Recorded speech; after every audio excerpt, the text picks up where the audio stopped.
for re-entry. Fans, be sure to follow Portland Pilots on your favorite social media platforms. Visit portlandpilots.com for the latest news, rosters, schedule, and information about your favorite pilot teams.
Receiving votes hosts number 24 Washington. Huge non-conference showdown between two undefeated rivals.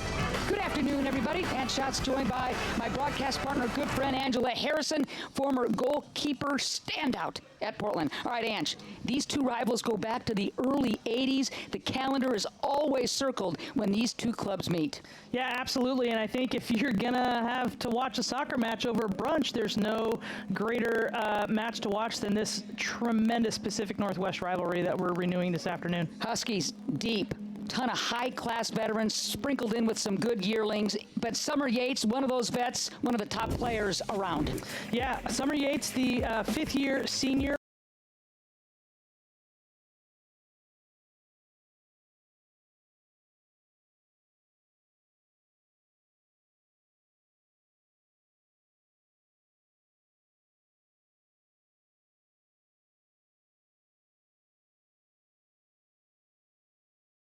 Line for the Huskies, always a tough player, Summer Yates. Nicole Van Dyke, third year with Washington. You know, she made her presence felt immediately in year one, taking the Huskies to the Sweet 16. Yeah, and you know, this is only her third year. Before UW, she was at Penn State, and before that, Stanford. She knows the Pac-12 in and out. Won a national championship with Stanford while she was with the Cardinal there, and you know, her job in front of her is to pull the Huskies into national prominence, get them in perennial top 10 contenders in this country.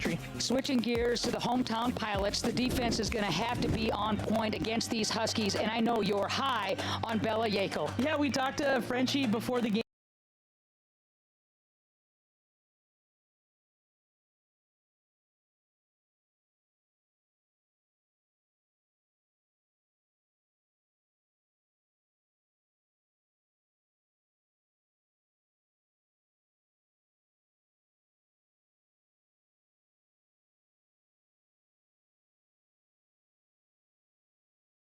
Which is what Portland will need her to do today. And Michelle French, we call her Frenchie, Pilot legend, now bossing the Portland sidelines. What a great hire that was a few years ago, huh? Oh man, couldn't have picked a better name out of the hat, and it wasn't even a pick out of the hat. I mean, I think there was nobody better suited for this job than her.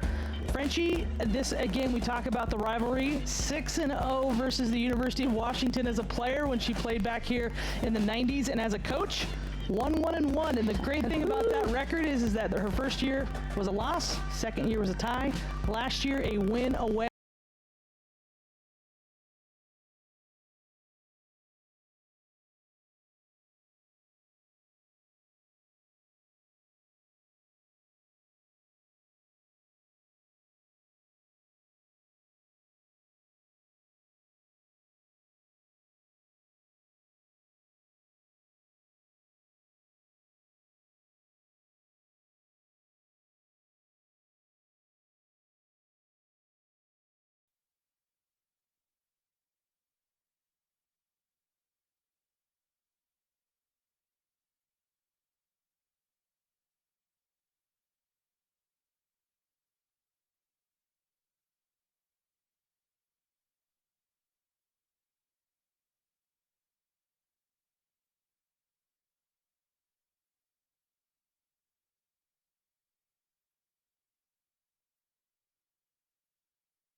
players in the SUV standing as the colors leave the field.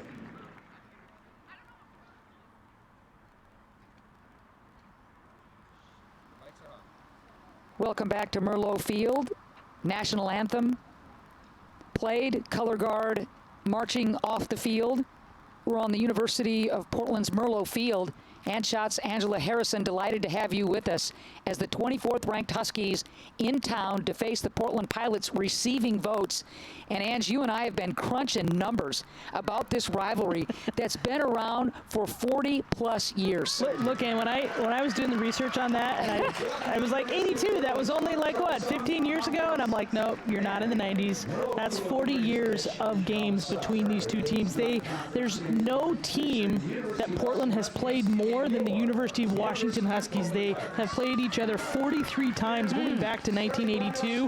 Portland is 39-4 all time over the last 40 years, including a 15-year stretch of unbeaten games between, I think, 1984 and 1999 or 2000. That is nuts. You must have been up a long time crunching those numbers, partner. Holy smokes. There's a lot of games to go through. I got you. All right, so what really, the stakes are high. We've got two great rivals out of the Northwest, both clubs undefeated.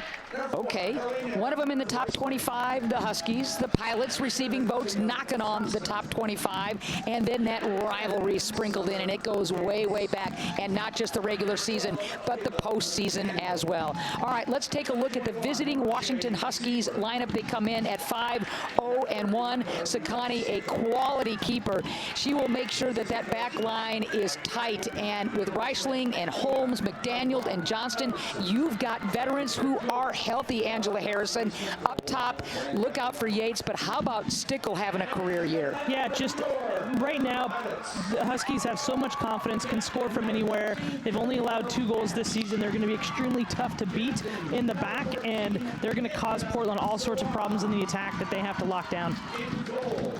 All right, so University of Portland, the Pilots, really tough at home, coming in at 5-0-2. Norris, just a youngster, but talk about a quality keeper for the Pilots. She will make spectacular saves look easy. That's what Angela Harrison says, and she's a former great, so if she says it, I believe it. All right.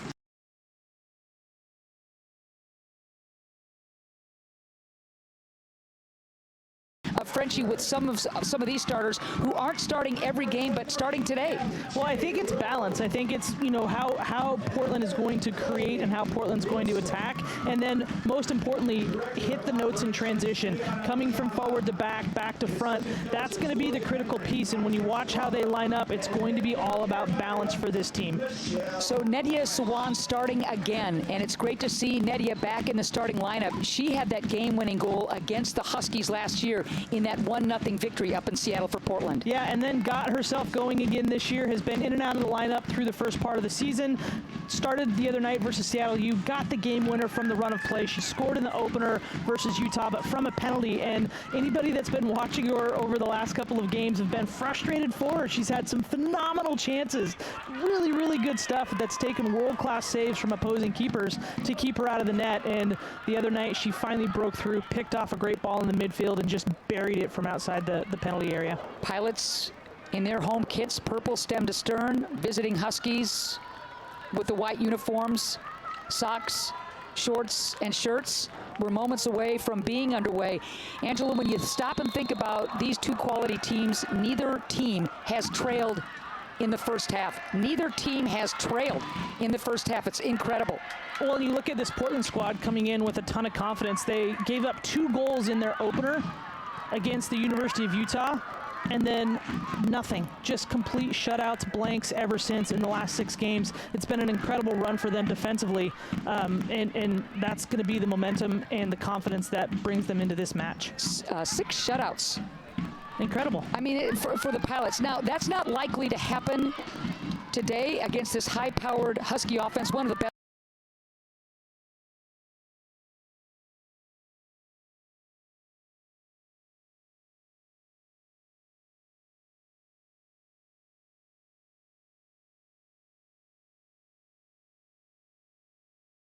games this year, scoring 5 goals. I don't think they're going to get 5 past the Pilots. I think it's going to be a really tough match on both sides, given how good both are defensively. Pilots putting a premium on defense, but they've got folks that can spread the field, get numbers in the attacking third, and Ange, as it always comes down to who takes advantage of the chances. Yeah, and you know, when I have talked to Frenchie, you know, she thinks that Portland right now is creating more chances than they have in the last couple of years, and that's great from a number standpoint. But where she wants to see this side improve is just the quality of the chances. Right now, you know, the opportunities are there, but the quality of service.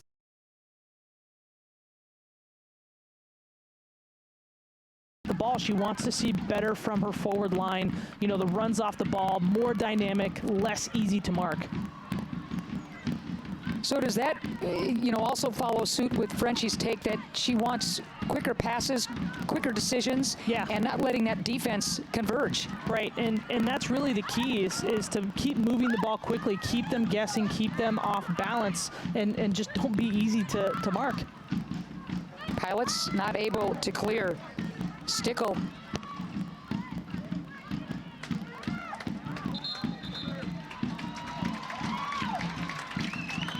And there's a lot of purple in the stands today. You'd expect it from the Pilots, but some visiting Husky purple as well. And this is just going to be so much fun.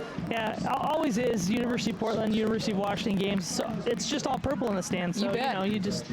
I'm not quite sure who's cheering for who, but we'll know it on big plays. You just heard the corner kick being announced for the Huskies, and I saw a little section going, all right. So I know where some Huskies are sitting. Dangerous ball.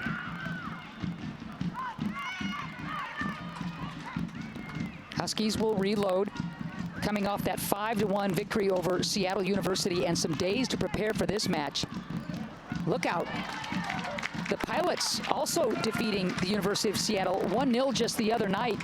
Frenchie using 6 subs. You were a part of that announced team, Ange, and there's some momentum for both clubs coming into this really important setup today. Well, you know, I think the Huskies have seen a pretty consistent lineup every game, pretty much the same starters front to back, maybe 1 or 2 changes here and there. And what we've seen from Michelle French is a varied lineup, a varied startup. Yes. You know, they've gone from 4 in the back to 3 in the back and really been fluid coming in and out of those transitions. And when you do that, you're going to have to see some different personnel on the field. And I think she feels so confident in the depth of her bench and the squad that she can call on a number of players to start matches for this Portland team and keep the quality very, very high. Doctor's going to give it right back to Wilson. Wilson, one of the great stories on this Pilot club.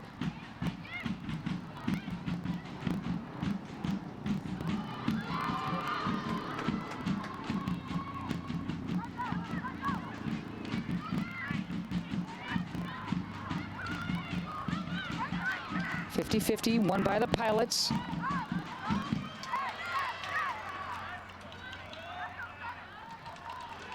It'll be a Portland throw, and Doctor wants to do that quickly.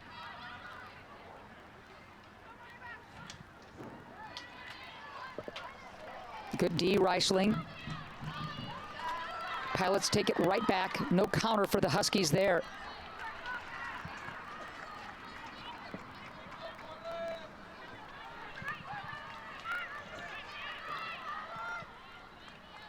This is a Husky club, as Ange knows, who's used to starting very, very fast, getting on the board early, having clubs chase them. How critical are these first 5-10 minutes for the Pilots? Well, you really have to set the tone and establish how you want to play early on and really fight through the other team's opportunities to disrupt. And when little things go wrong like this, how do you right them quickly and get yourself back on the front foot? Reichling is going to cut it back. Nice ball on top of that box. Ferry looking for positioning. She's going to leave it. Little miscommunication there for the Huskies, but Stickle will track it down. Dangerous area right here.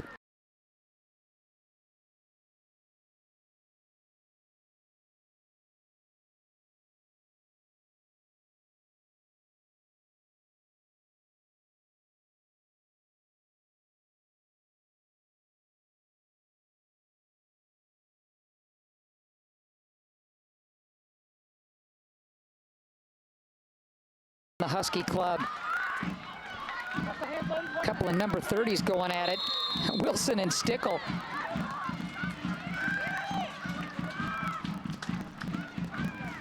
It's an incredible balance through this University of Washington squad as we see and watch Wilson match up with Stuckel there. But they have about 11 players. They have 11 players that have played, have 4 years of experience in playing with 10 true freshmen. So they've got a really good balance of youth and experience, and really, you know, that experience showing the way for the youth and setting the tone and setting the example. Switching the point of attack. Longo's going to leave it.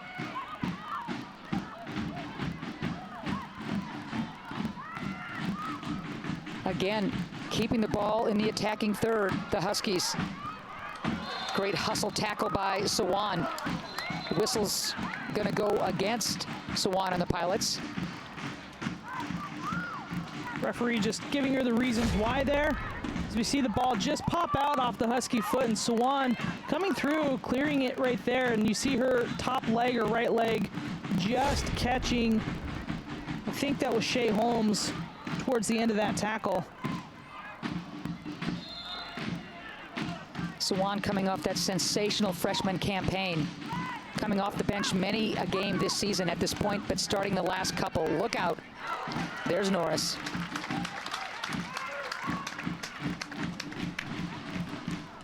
And Portland right now already doing a better job, and this is one thing that Frenchie wanted to see from her squad is just as a back line, it's incredible, and you can tell, you know, she's a defensive player as a coach, is that, you know, they were on 6 straight shutouts, and she still has things that she wants this back line to get better at, and chiefly reading the space together, that protecting that space in behind between them and Bree Norris, and not dealing better with these balls, these long balls that come over the top, as we saw on that free kick service, and some of the balls through from this Husky back line. When you were keeping the nets for the Pilots back in the 90s with those WCC titles, the NCAA burst, the college cups, Angela, how critical is communication with a goalkeeper like Norris?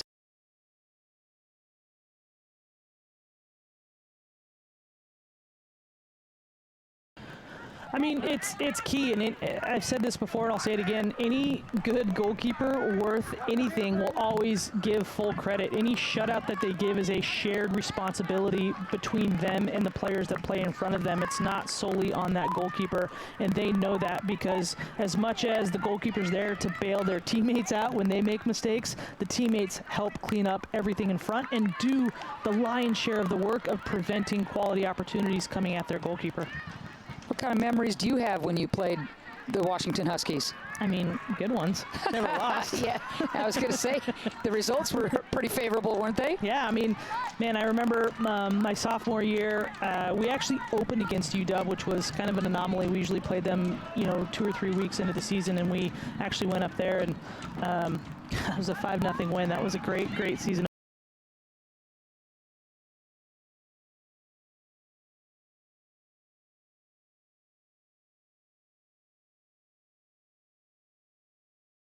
Look at the post-game history between these two clubs favoring the Portland Pilots. Did you have any post-game matches against the Huskies? I am trying to remember. I'm sure we did. I think we did. It's a natural matchup for the NCAA. As they've slowly expanded the field of teams, you know, you've seen that. Yeah, we did in my freshman year. What year would have that been? That was 96. Thanks for dating me, Ann. I'm happy to do that. You guys prevailed here at Merlo 1-0 that year. Yeah, it's a good natural matchup for the NCAA to have these regional opportunities in that first round matchup. It saves on travel for the NCAA, and unfortunately that's really limited, you know, one team or the other going further into the NCAA tournament. And, you know, both very good programs. Huskies led for a long time by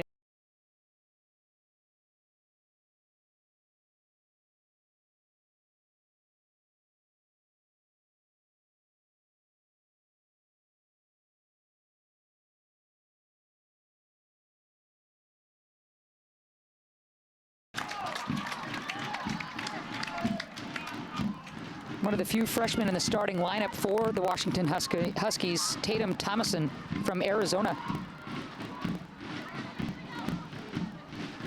Nicole Van Dyke very, very high on the freshman. She's got a goal. Obviously will strike from distance. Whistle blowing again.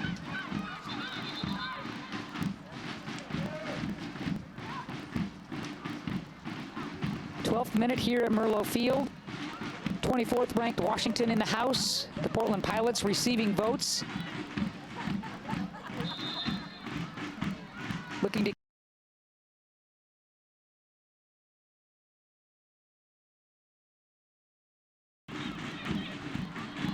perhaps something will give today. Lucina just coming in late there on Stickle, just trying to win that ball coming in, and Stickle just a couple steps ahead of her. Lucina couldn't quite catch up and ran her to ground. Stickle, the fifth-year veteran, Washingtonian,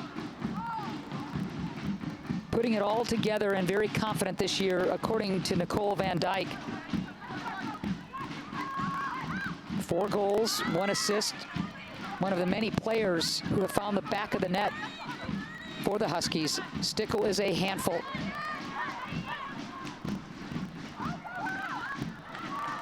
Love the sliding tackle there.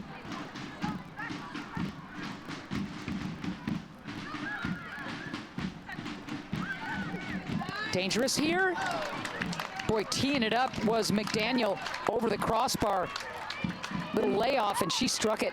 And Matthijs does a nice job. That ball passes between Yekel, but look at Matthijs here. Good transition. Comes over. McDaniel knows that she doesn't have much time before Matthijs really gets in and puts some direct pressure on her and rushes the shot, which is, you know, what Portland wants. It's a shot for UW, but it's also, you know, a bad shot. That's good defensive rotation by the Pilots for sure.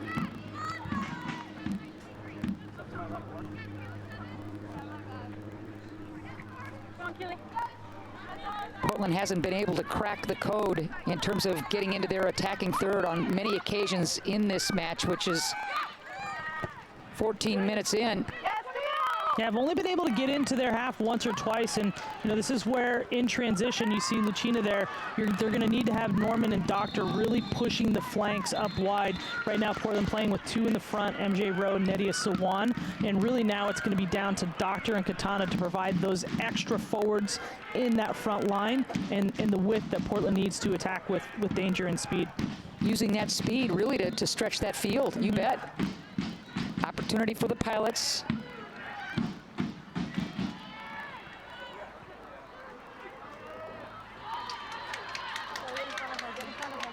Stickle making the run on the near sideline. Yates will leave it.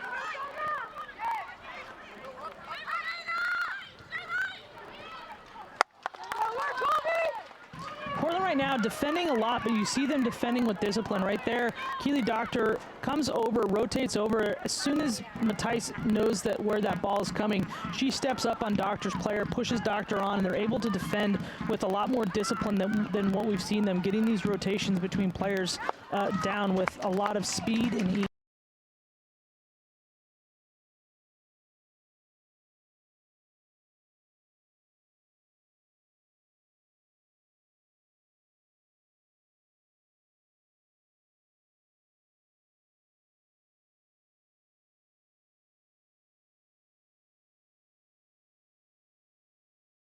The Washington sideline is going nuts.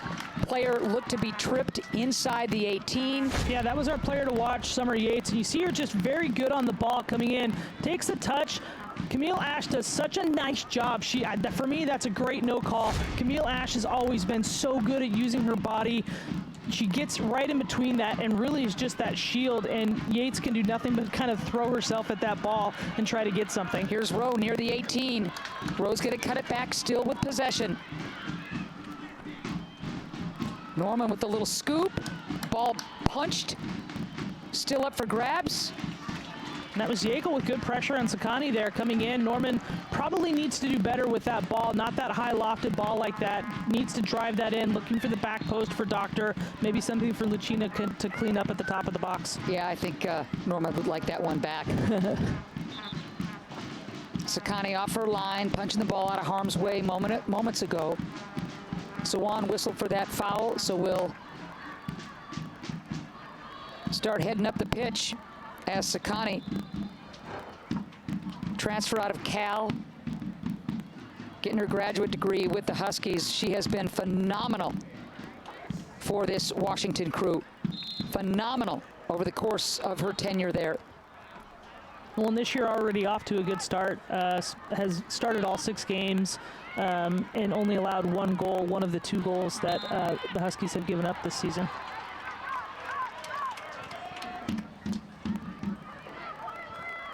So still scoreless, 17th minute. Huskies, Pilots. Remember, it was Portland winning up in Seattle, as we've talked about, 1-0 on Sawan's goal in the second half.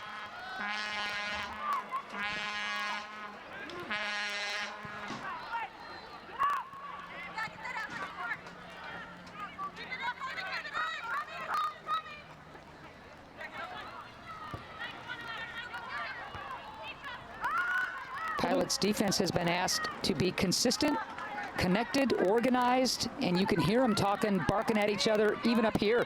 That ball was off the head of Stickle, and you saw Colby Wilson save it over there in the corner and send it long, and I like that decision from her because it was actually headed out over the sideline, not the end line. That would have given Portland to throw in deep in their own end to try to get out of. So clearing it up the field there, I think, is the right choice for Wilson.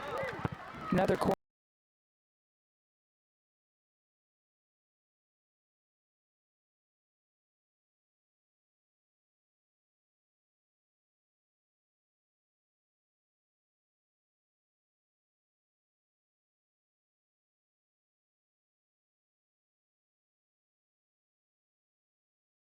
Well, let's start with some people to early now and start just $75 for all men's soccer matches. The key here for Portland is to just absorb right now, absorb the pressure, manage this spell of suspended possession for the Huskies, and then find their opportunities to break and start to turn the momentum back for themselves. Corner kick, low line drive. Johnston will give it a ride, but right at Norris.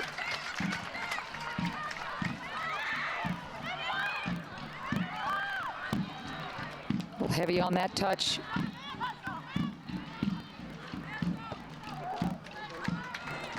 Huskies throw. That's a good out, a good start of a counter there from Portland, but MJ Rowe, her final pass up the sideline to Doctor, just too far in front of her to get onto. MJ Doctor right now just a little stuck, or MJ Rowe just a little stuck in her end, needs to get herself up the field where to partner with Sawan. What can the Pilots do to just hold and build and get something going? I think start to look to move the ball quicker from side to side. Right now it's kind of up and down in channels, and right now you look at Katana Norman on the far side of the field, has a good amount of real estate in front of her. Bella Yakel's got some opportunities in front of her, so Portland just needs to find these secondary options off the ball much quicker. Keely Doctor, love to see her a little bit quicker off the ball in terms of her decision making here.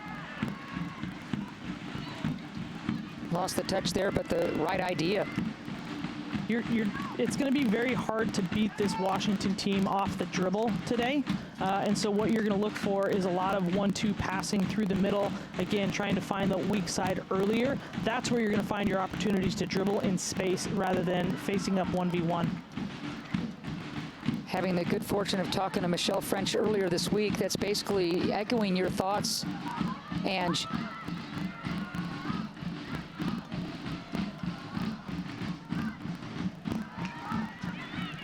Doctor there.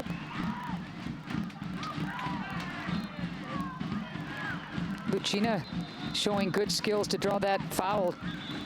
Creative and clever on the ball. Just takes it a bit too ahead of the play for the referee's liking. So that's why that one was called back. Adore Monroe, your referee today. Monroe has done a nice job of letting play build and continue with a little contact. Opportunity for the Pilots.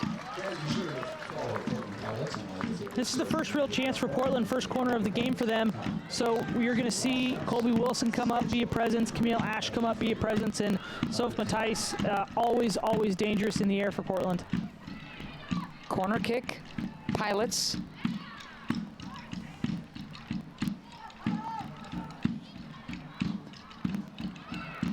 Punched out of the way, Sakani. And just chucked upfield by Yates. For me, that's just a bit too easy for Sakani to get to. There's white jerseys all around her. It's a good play from her. No problems for her to come and get that. Would love to see a few more purple jerseys around her and make that just tougher for her. Crashing a little bit more, huh? Yeah. There's some combining. Here's Norman. Well played. She's going to get it right back. Lucina, nothing on that shot.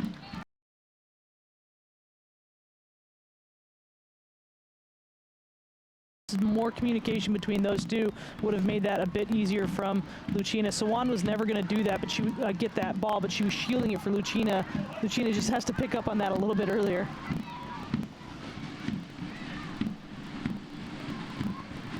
_22 minute.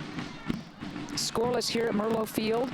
24th ranked Washington taking on the Portland Pilots, receiving votes. Both teams coming into this match, a non-conference affair. Undefeated on some serious rolls, and we're hoping something's got to give.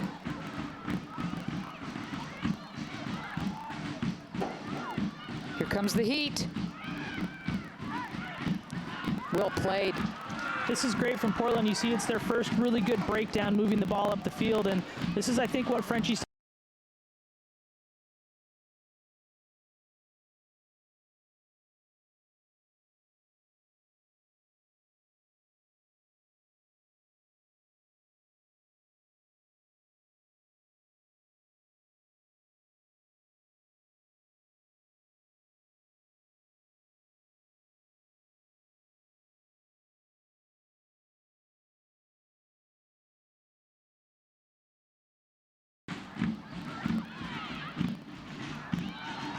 And Portland on this side, this is where, again, they can be more dangerous. That's a easy long ball, but can they work that ball through Yekel Matthijs, get it out to Wilson, find Doctor within 2 or 3 passes, and really start to pull the width of this Washington team apart. Beautiful step, Seifert. Here's Stickle.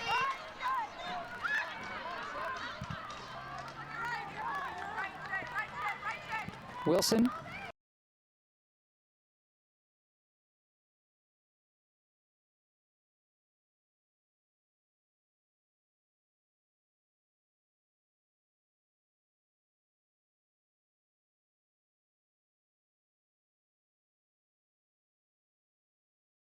The transfer out of Oregon State reports into the Washington Husky lineup.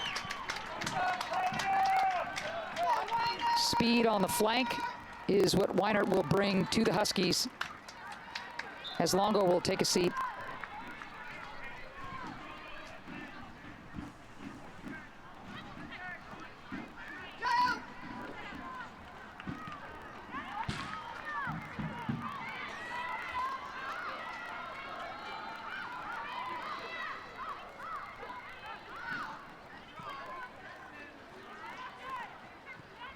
Great idea, the back pass. Here come the Pilots.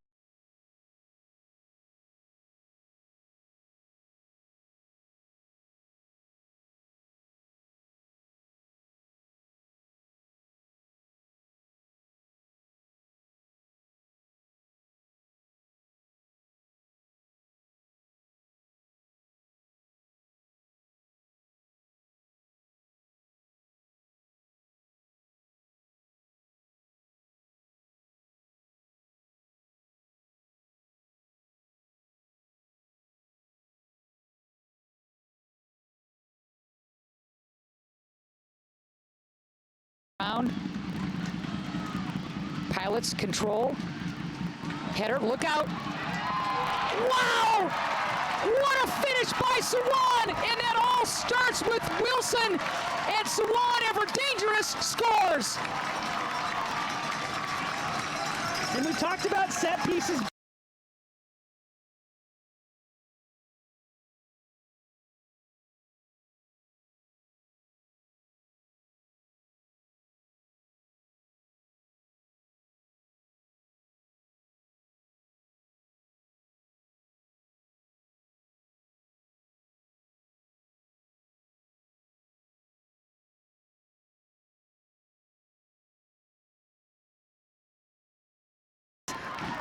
Wilson just heads it perfectly. Sawan, and what we've seen from Sawan this year do so well is anticipate those second and third chances. She didn't hang back. She saw Wilson in there and said, all right, here's a chance for me to get in there. And Portland scores a great goal against the run of play.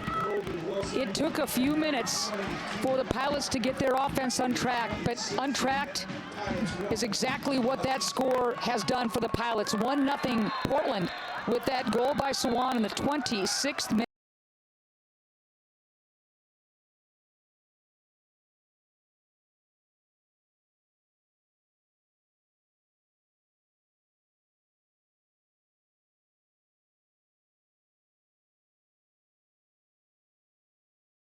Is just a sophomore. My heart just goes out to her, and this is huge. And she's a wonderful leader for this team, and I think one of the things that has been key to her, that you've mentioned in and out of the lineup, there's been some personal issues on the side for her, and what has been, I think, the blessing for her is that she hasn't felt the burden of trying to score goals. You know, I've mentioned this before on the broadcast, that, you know, Taryn Reese for the last couple of years has been the goal scorer for the Pilots, and Nedia Sawan was able to take some of the burden off Reese last year and score some goals. And right now, Sawan doesn't feel that same burden. She's got many players on her team who can score goals, and she doesn't feel like it has to always be her.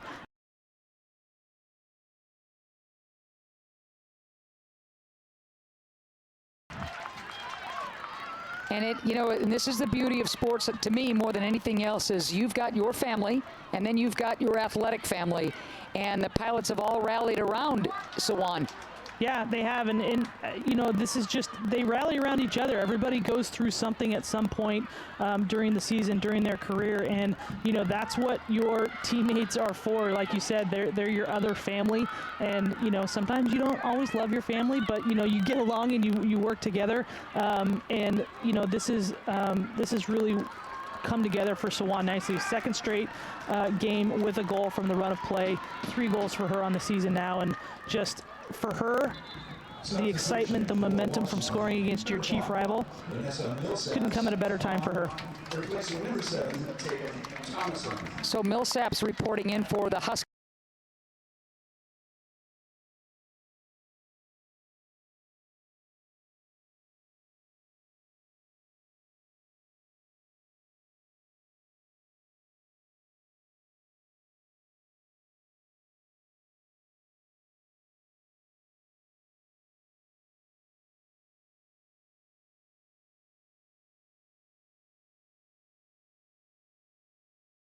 So many of them have been injured. They're healthy this year. Yeah, getting everybody all back together on the same page, you can see what that's done for them this year. You know, they've had some up and down seasons over the last couple of years, even going back into Gallimore's era, and a lot of that has to do with, you know, what we talk about, just kind of the unluckiness of the timing of injuries. You recruit players, specific players, and you have the idea and the vision of them all playing together at the same time, and when that doesn't come off, it's a huge bummer as a coach, and you know, you want to see everybody succeed together, and you know, you want to see your program succeed. So this is a better start for UW. Nifty cutback by Sawan. Uncorks from distance. She was able to split 2 Huskies to get that shot off. Check it out, Ange. Look at her, just knows exactly where they're going, and man, you see her just check her shoulder, and Reichling and Stickle have no chance. The Sawan, you just see her just a little quick look over her shoulder, nice little Cruyff turn, splits the defense, and just probably wish she could do better on that shot. Sawan with the 12 goals last year, a couple of assists. 6 of those goals last year as a freshman were game winners. Led the club in shots on goal. More than took the heat off of Taryn Reese, that's for sure. Reese, one of the many graduates, Portland losing those players. Hey, you know, you look at some of the defenders that Portland has had to replace as well. Ellie Walker, Dettinger, and you see the back line say, okay,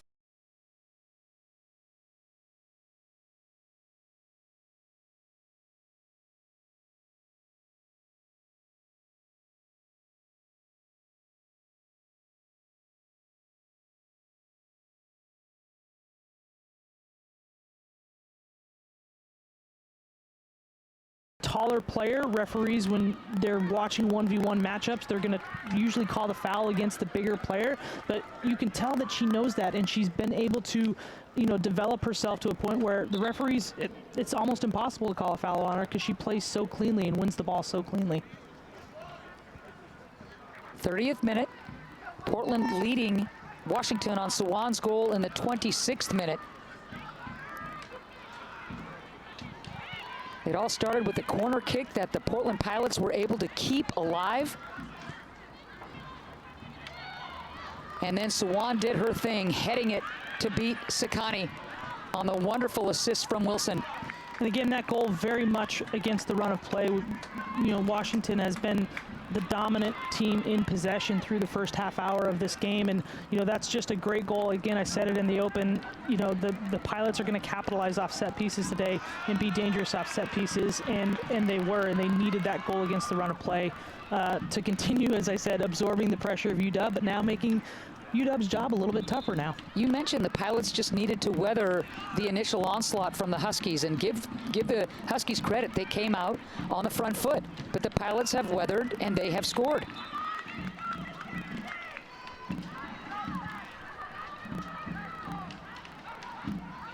Got a long way to go in this one, and we're happy to have you with us on this Sunday afternoon.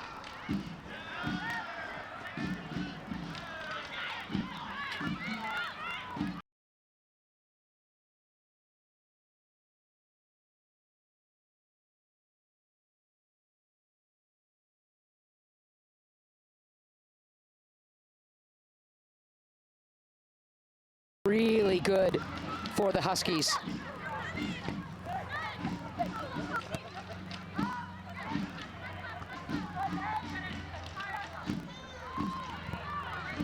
Pilots collect.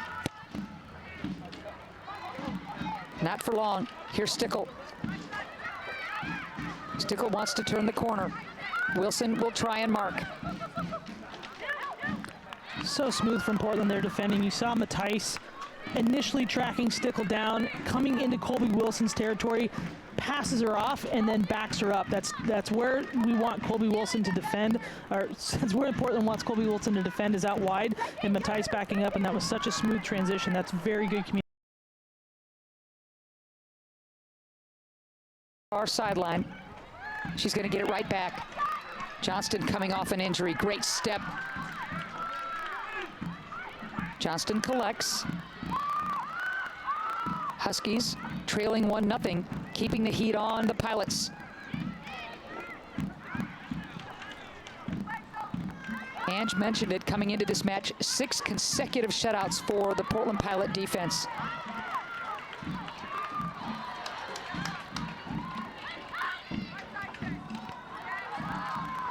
Love that idea by Matthijs.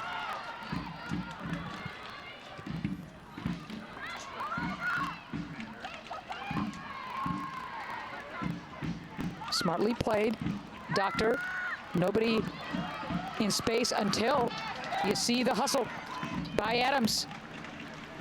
Battling. You see Adams came on the field for MJ Rowe after the Portland goal. She came off at that stoppage of play after the goal, and Adams is such a great choice to inject into this Portland lineup right now. You see her just tracking that ball down, getting herself, tries to get a nice little touch on it there, and then just makes it so hard for Seifert to play out, and earns a foul and a free kick in a dangerous area. Just wouldn't quit on that play. Adams coming into today's match, starting 4 of the 5 games off the bench, injecting immediate energy, as Matthijs will stand over this opportunity. Perhaps not. Here comes Lucina.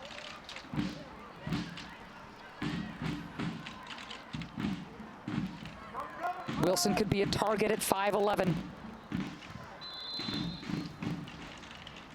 Ooh. Folks crashing there. Yeah, Lucina looking for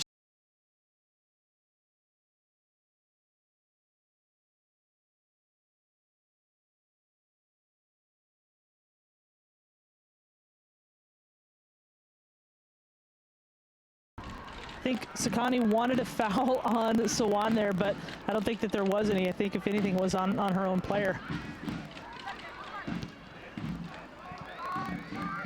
Sawan able to find the back of the net and beat Sakani on that header, as the foul will go against Norman. That goal came in the 26th minute. That's where we stand, 1-0. Pilots leading the Huskies. 35th minute. We're just going to take another look at this as Norman comes through on Summer Yates, and you see Norman's right leg comes high as she slides through that. Just gets Yates through the shins just below her knee, and that's a definite foul against the Pilots.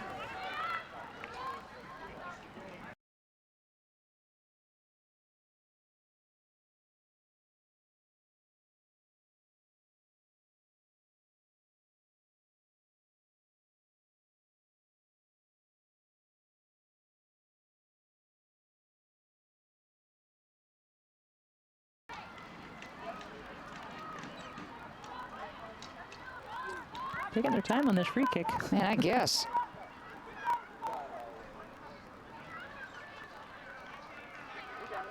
Here's a good look at Nicole Van Dyke, third year. Huskies picked 7th in the Pac-12. We'll see about that. Stickle gets ahead on it. Cutting back nicely, and here's Reichling. Able to elude Lucina. Well, that's collective defense by the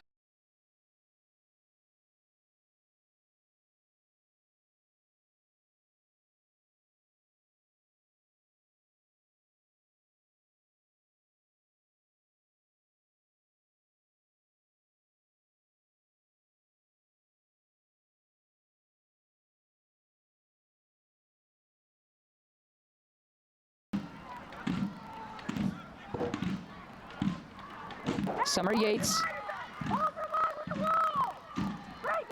Huskies ever dangerous in these set piece opportunities. They make a living off of these things.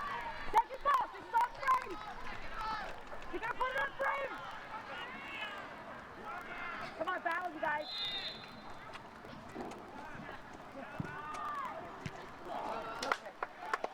Line drive, Weinert not able to redirect. And that's Sawan doing the dirty work of defense.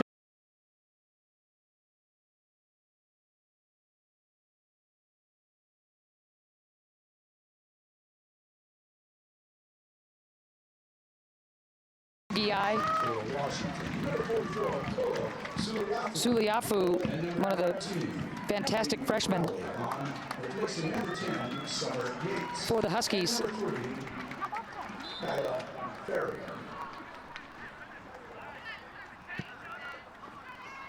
So both teams replacing a good number of their attack, keeping the defenders intact.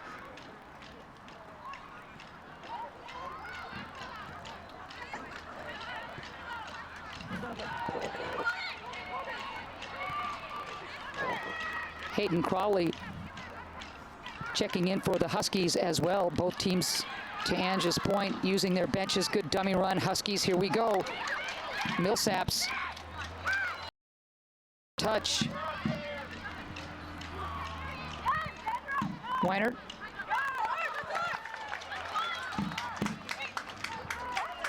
Poked away by Wilson. She was hoping for the call to go the other way, with Portland grabbing possession, but instead it'll be a throw for the Huskies. Here in the 38th minute, 1-0, Pilots with the lead on Sawan's goal, and it was a beauty in the 26th minute.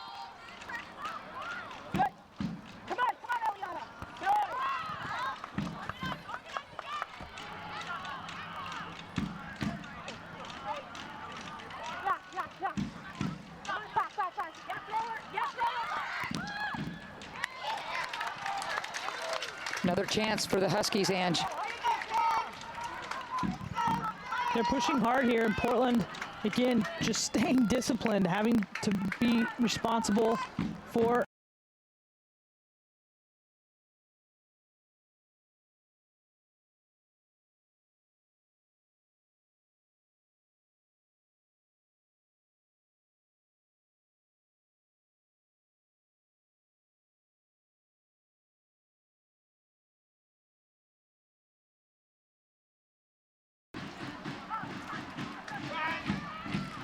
Norman hustling. Stickle is there to win it. Norman's so quick to get back in front of her, not allowing her to get that cross off in a very dangerous area and circumstance coming off that set piece. Well done there from Katana Norman. I think Stickle thought she had Norman beat, and Norman really recovered well. Huskies aren't done yet. Leaving it dangerous here. Whoa. Knocked out of harm's way. I think that was Wilson. Wilson there, just in that space.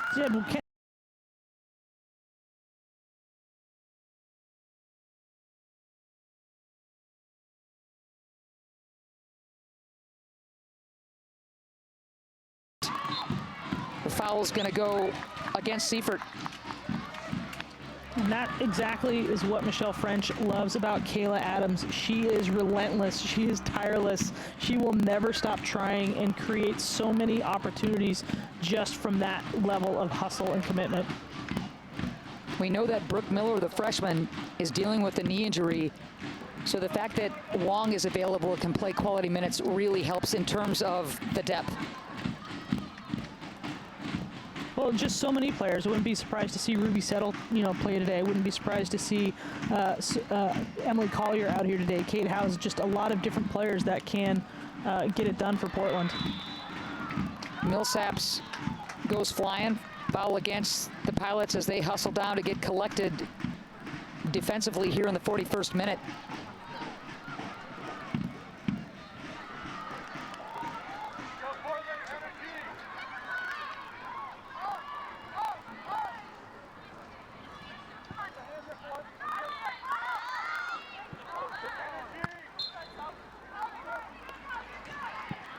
Call's going to go against Eliana Wong, matching up against Millsaps.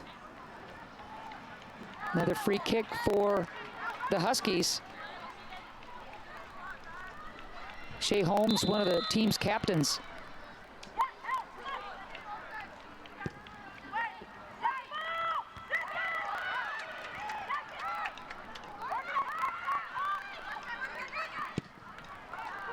Wong, smart play.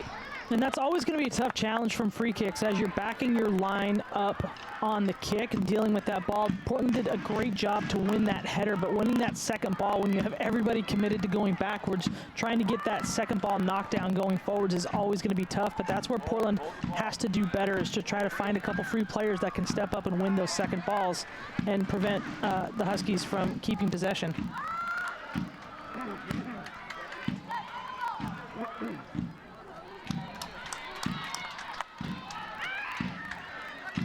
Johnston directing traffic. Wants to find Weinert. Wilson reads it so well. Another player that has come in and just laid claim to her spot in the back line. And she was trying a couple different things through the first couple games, but as the season has gone on, Colby Wilson has really just locked into that right back position and not let it go. I mean, Wilson leads this club in minutes played.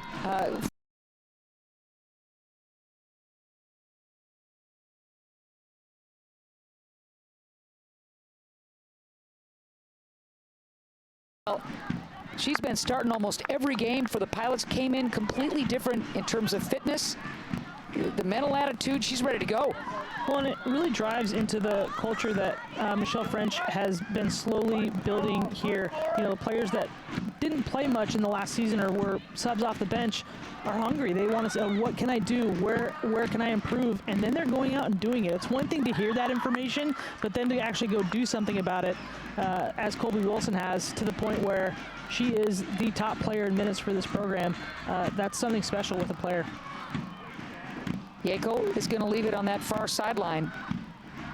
Ash, well, miscommunication there, but the Pilots still look to collect in their attacking third. They'll play from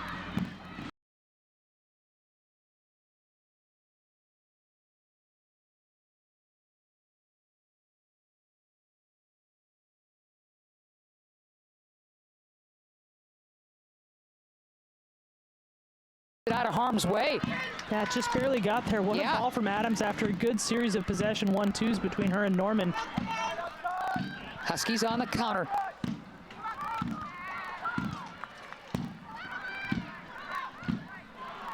Lucina doing a nice job of holding, finding help. 44th minute, Huskies chasing a bit. Pilots with that goal by Sawan in the 26th minute, leading it 1-0. 1 minute, less than 1 minute. Togiai not able to thread the needle.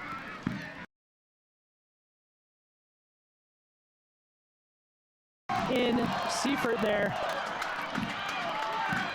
Looks like Wong's going to get nicked for that foul. Less than a minute to go in this first half. Wong takes a good touch to get herself into space, and just seeing Millsaps step in front of her, and then as Wong continues to chase, she goes to ground. So that's honestly a foul that could go either way in terms of if it's called or not and who it's on. Millsaps coming off the bench today, as she has been terrific. Uncorks it, but right at Norris, and Bree will be happy to just bounce the ball a little bit as you watch her make the save, and that will end the first half. The Portland Pilots receiving votes coming into this match, leading 24th.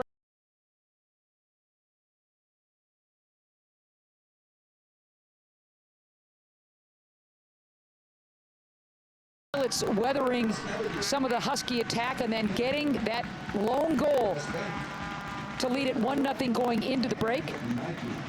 Collective team effort by the Pilots, and that'll do it for the first half. Stick around as our halftime feature will be right around the corner.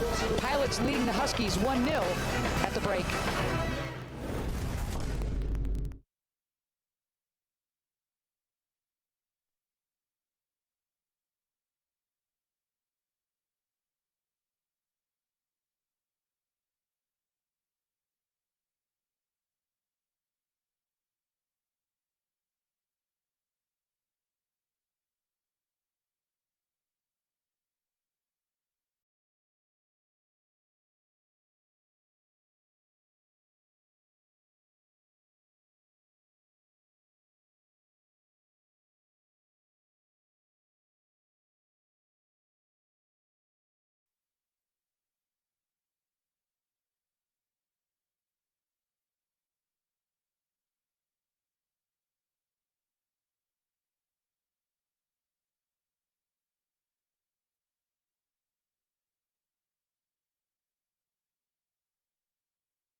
In that we have a really sharp practice and we're ready to go for kickoff, okay? Hey, Coach, can I talk to you? Gentlemen, Sergeant Kranick for Campus Safety. This morning I had an officer from Portland Police come by our office to report a stolen bike. Unfortunately, they were able to identify the individual because they were wearing soccer garb, basically your t-shirt or whatever, identifying you to the University of Portland. Officer Good News talked to me this morning at length. He's not going to move forward with any kind of criminal charges. He's letting the university campus safety deal with it, which I'm very appreciative for. As you all know, you're a strong team. You're all united. When somebody does this, it reflects the entire team, right? They gave me basically a letter for the individual to meet with them immediately. I need to speak with Nick Denley. Nick. We're still invited. Do you mind just opening that up? I have to make sure that you've read it and understand. If you have any questions, please ask. Read it out loud. Alright. You exemplify everything that is right about our program. You always come to training with a big smile and positive attitude. I don't think we have ever seen a frown or heard a complaint in your time. You play each day like it could be your last, and run like your engine will never empty. You have been through so much adversity since joining our program, and have come out of it better, both a person and a teammate. Spending 2 years here without playing a fall game due to COVID and a knee injury hasn't been the planned journey. You grew up here in Oregon playing for FC Portland, Oregonian through and through, and bleed purple. You represent the program with class and character, and graduated from UP undergrad with academic honors this past week. We are writing to inform you and your families that you have been increased to a full tuition.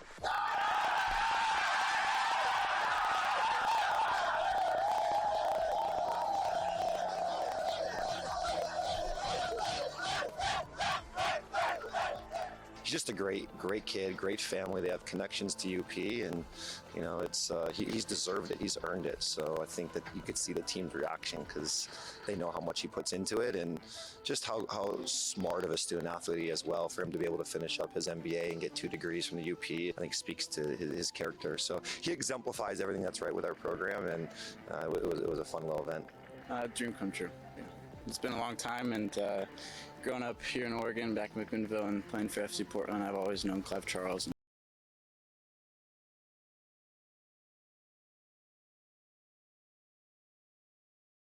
Years back with a Wally prank, and you know, we have a great relationship with P Safe, and we just talked about the values that this team has and how good they are, and so I thought I'd catch them off guard a little bit and to come down, and some of the guys I think maybe weren't fooled, but other guys were like, oh, this isn't good. So again, just a little bit of fun before the season, and a great way to reward a really good pilot. Got that bike like a week ago back from home, so I was like, maybe it's something else, but no, it's good fun. Exciting time to watch our guys play, and want everyone to come out, students, community, please come out and support us. I think you'll see a great group of guys that play really hard and play the right way.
Great view of the campus of the University of Portland. We're on the bluff where the Portland Pilots lead 24th ranked Washington 1-0. Big non-conference women's soccer matchup here at Merlo Field. Nedia Sawan, target on her back, and in terms of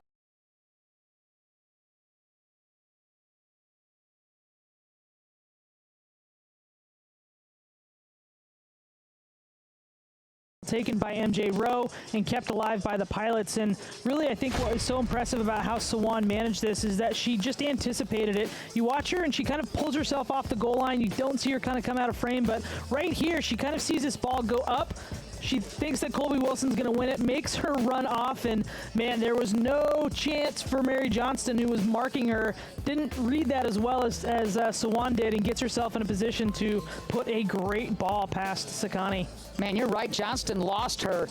I mean, everything was perfectly run there with that set piece. And you see the excitement. I mean, that's what scoring against your rival means. And, you know, and Sawan just doesn't stop. Look at this, just little Cruyff turn, cuts through two defenders. Doesn't quite get the shot that she wants out of it. But, man, what a quality take there from her. And here we'll see UW with their pretty good chance here. That one that closed out the half in the 45th minute. But I think what's great about this one is you see Matthijs get up there. Doesn't make it easy for Vanessa Millsaps to get anything good on that. And that's really been the story of the first half for Portland and UW. You know, the UW, it has seemed they've had majority of possession, but when we just looked at the stats, Portland actually has. And I think it's Portland doing a great job of containing this Husky attack and really limiting the quality of their chances. Just making sure that anything that's coming in at Bree Norris is easy for her to handle and nothing difficult. Anything else stand out in terms of stats for you, Ange? Just how even it is, and I think that this is something that we absolutely expected coming in. You know, both teams have only allowed 2 goals coming into this game. They're on a streak of shutouts,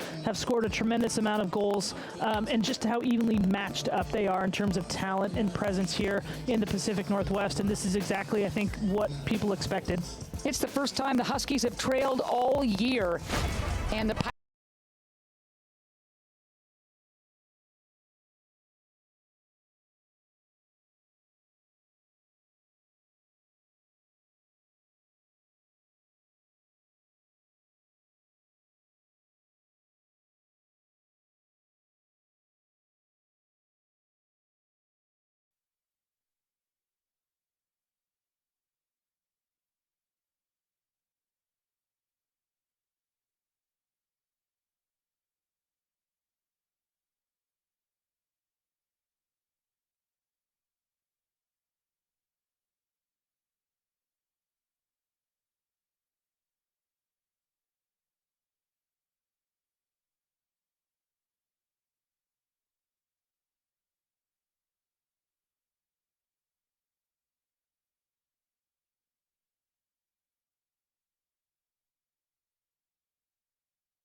football season is here. We're on the campus of the University of Portland, specifically at Merlo Field, home of the Portland Pilots. And going into the second half, the hometown Pilots receiving votes, leading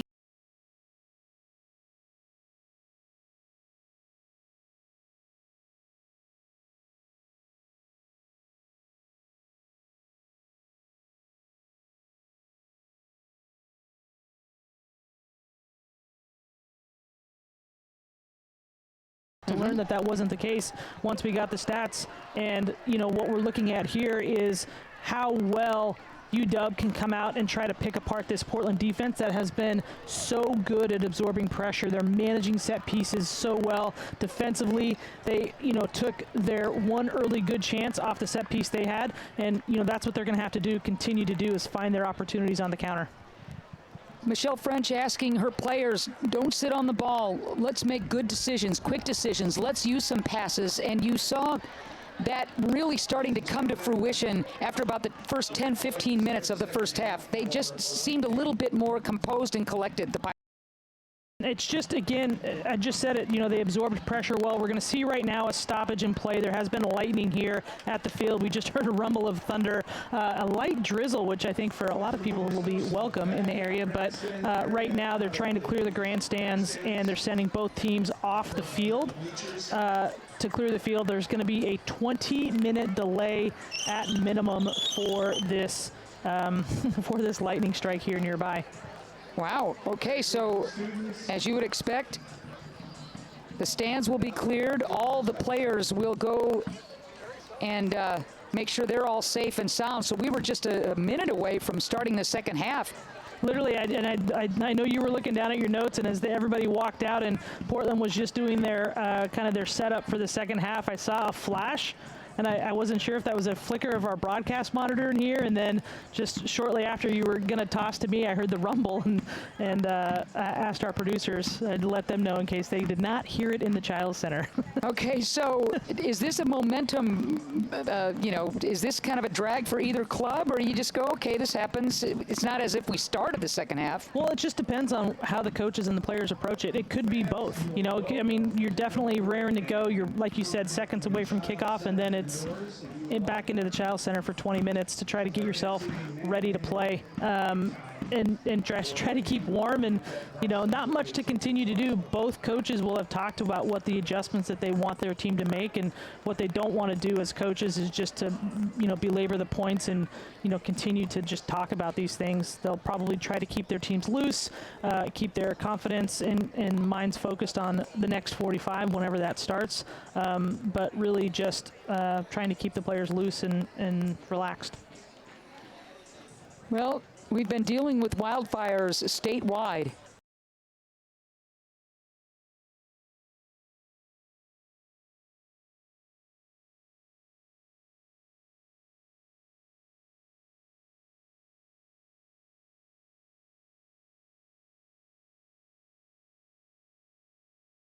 Great. You know, I'm looking down, I can see Pilot legend Holly Pierce making her way past us with her family. I will tell you, you know, this scoreline, Portland 1, UW nothing.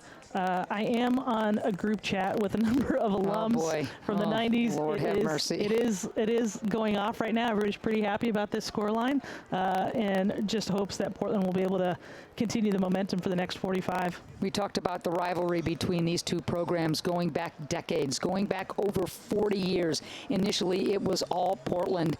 You know, the Huskies had something to say about that recently, but anytime these two clubs meet, anytime, folks pay attention. Oh, absolutely. And again, you know, not just we pay attention. It is, you said it in the open, this is the game.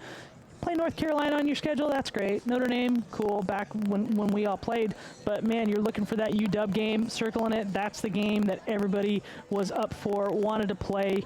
You know, we don't lose at home. We don't lose to UW. Those were the two guiding rules of this program that were pretty much the first things that were said to me when I walked in. You know, this is the two standards. Don't break those standards. Well, and let's just talk about the match itself. And Portland leading Washington 1-0. Bleachers field cleared due to some lightning. so we're in a bit of a delay. This is an RPI game, and obviously RPI won't start to reveal itself, until maybe for another month or something. But this is an RPI game. Yeah, it's a big game, and University of Washington has so much quality this year. We talked about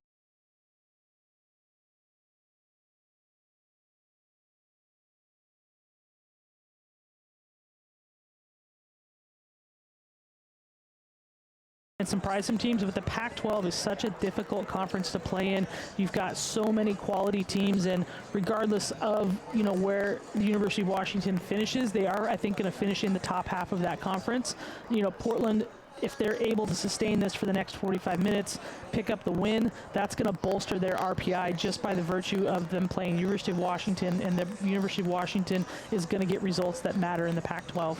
Yep, I mean, you look at what Frenchie has done in terms of non-conference. Utah out of the Pac-12, Washington State out of the Pac-12, a very tough Nebraska team on the road, Seattle University, a club that always gives the Pilots a tussle, and the Pilots undefeated, coming away with a couple of ties, but unscathed. Huge non-conference schedule. It is, and they're playing 4 Pac-12 teams, and again, that's really where, when you talk about the RPI, that's what matters when you're trying to get into the tournament, and when you're playing in a tough conference like the WCC for Portland, you've got Pepperdine, you've got Santa Clara, you've got BYU always ahead of you in terms of their potential to win the conference, at least for Portland for the last couple of years. So having a strong strength of schedule, a good RPI, ranking will help them. If they can't win the conference championship, help them with an at-large bid to the tournament. And before we toss it to break, I want your take on just how good this WCC conference is. We know what BYU and Santa Clara did last year, getting to the College Cup the year before, Santa Clara winning it all.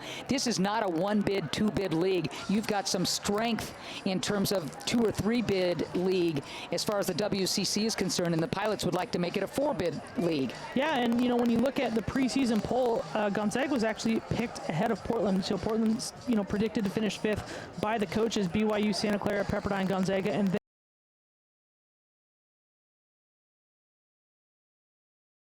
last 4 to 5 years, Gonzaga being in the top half of the conference would have been unheard of, a decade ago. And so, having the quality, and all of these schools are going out and playing tougher schools. And again, you talk about RPI, strength of schedule. Santa Clara is playing tough schools, Pepperdine's playing tough schools, BYU's playing tough schools, and they're getting results, which again helps Portland depending on the results that they're able to get those against those programs. All right, we've got a 20-minute rain and lightning delay, not rain delay, lightning delay. We're about 5 minutes into that. So what we're going to do is this. We're going to go to a quick break, and we're also going to then treat you to some really wonderful little feature stories that were produced and have been produced right here on the campus of the University of Portland. Good stuff about various teams and athletes. So hang tight. We're in the middle of the lightning delay. Second half was just about ready to start before everybody had to clear out. So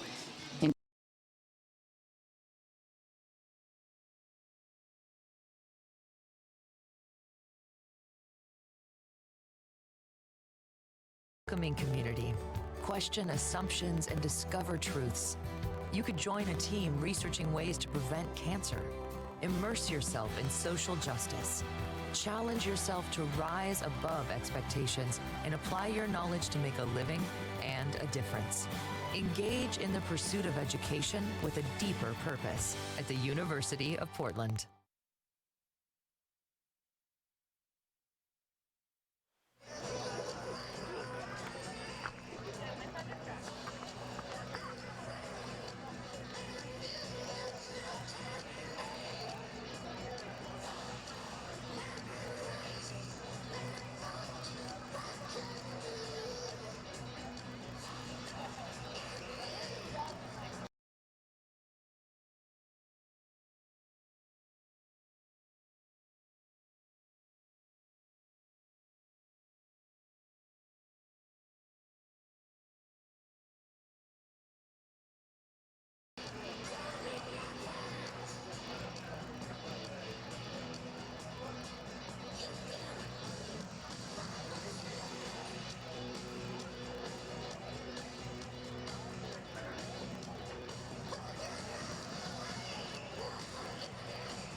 the national championship trophy. If you have fun, you will win. And you'll make me very, very happy. Let's go. Here we go.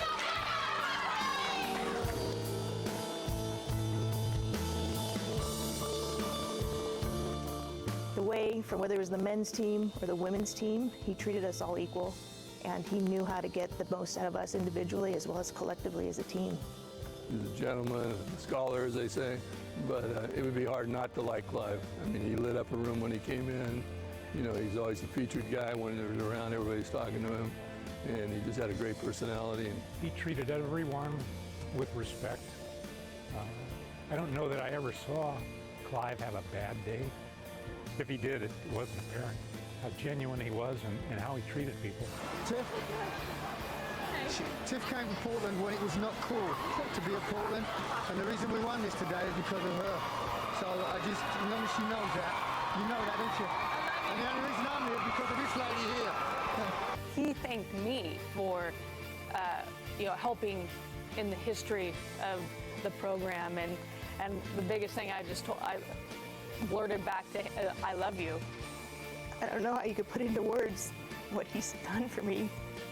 And so what I try to do is just try to get back to the game and honor him by carrying on his legacy in my own way. And I pray that he's proud of me.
Welcome back to Merlo Field. We are on the campus of the University of Portland, where the Pilots lead 24th-ranked Washington in a key non-conference women's soccer match. 1-0. We were moments away from the start of the second half, Angela Harrison, when we heard the lightning, or we heard the thunder, saw the lightning, and we've been in a delay, a 20-minute total delay. But we're getting close, I think, to sniffing that second half. Yeah, I don't know if the PA folks can pick out any more thematic songs. I've been enjoying their choices. A couple of lightning songs. Now we're playing Umbrella by Rihanna. So hopefully they come out soon. I don't know how many more thematic ones we can get.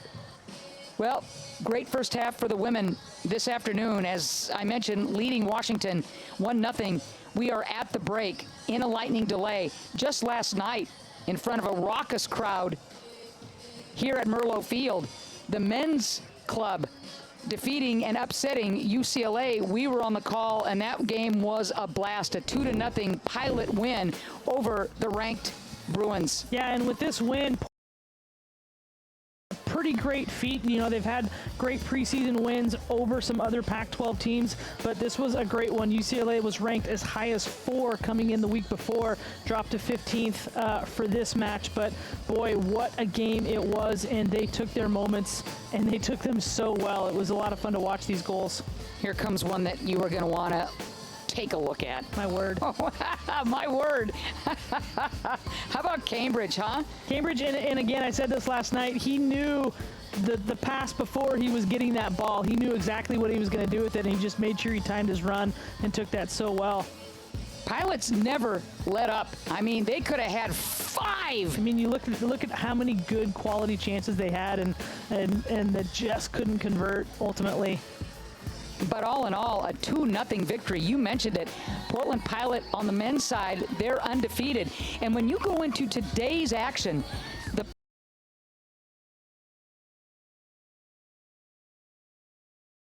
men and women are undefeated. The Pilots, one of those 3 remaining schools with the combined men's and women's programs. Pretty cool. It is cool, and it's so great to see the men's and women's team having success at the same time. You know, for so many years in the last couple decades, last 5, 10, 15 years, it's been the men's team doing well and the women's team doing not so well, and vice versa. And it's been a while since we've seen both of them, potentially both getting ranked this week, again, depending on the result of this score. But it's been a long time since we've seen both teams potentially ranked in the top 25, and that would be something cool to see finally happen for both the men's and women's programs. There's a good look at Sawan. She has scored the game's only goal. So Pilots back on the field. Here come the Huskies. All right, let's talk about momentum. Does it break the momentum if you're the Pilots or even the Huskies to have this bit of a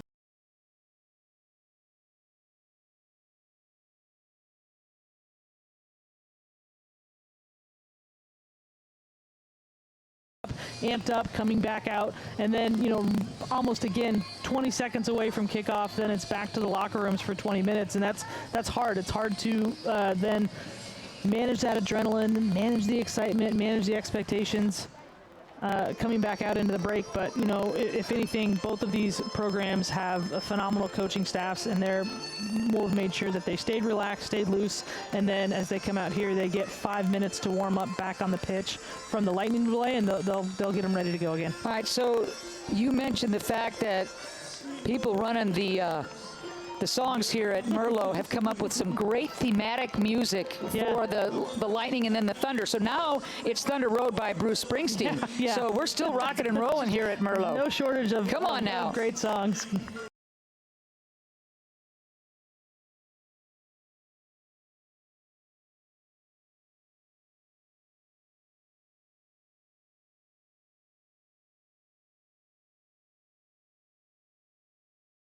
This season, it'll be interesting to see how this veteran group responds. Yeah, and they have the players to do it. We've mentioned it a couple times throughout the broadcast.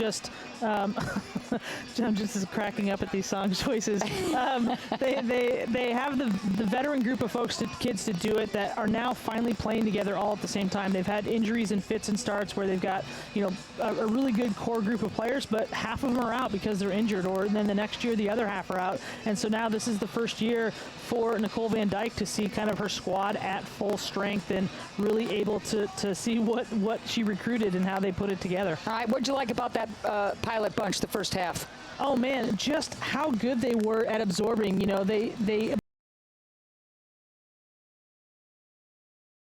had their number, had them on the front foot, or had Portland on the back foot most of that half, and they managed defending so well. Again, I talked about it in the open. Frenchie really wanted them defensively to work on dealing with that space in behind the back line between themselves and the goalkeeper, and they did that so well. The set pieces defensively, they did so well to manage on. I think the next component then for them is they're winning the set pieces, they're winning the knockdowns. They've got to win the second and third balls from those defensively to push themselves out into the attack. If you're Frenchie and the Pilots, are you thinking you got to get maybe 1 or 2 more goals because this Washington Husky club, one of the best offensive teams in the country, still looming dangerously? Yeah, you have to. You have to keep pressing. You can't sit back and be content with a 1-0 lead.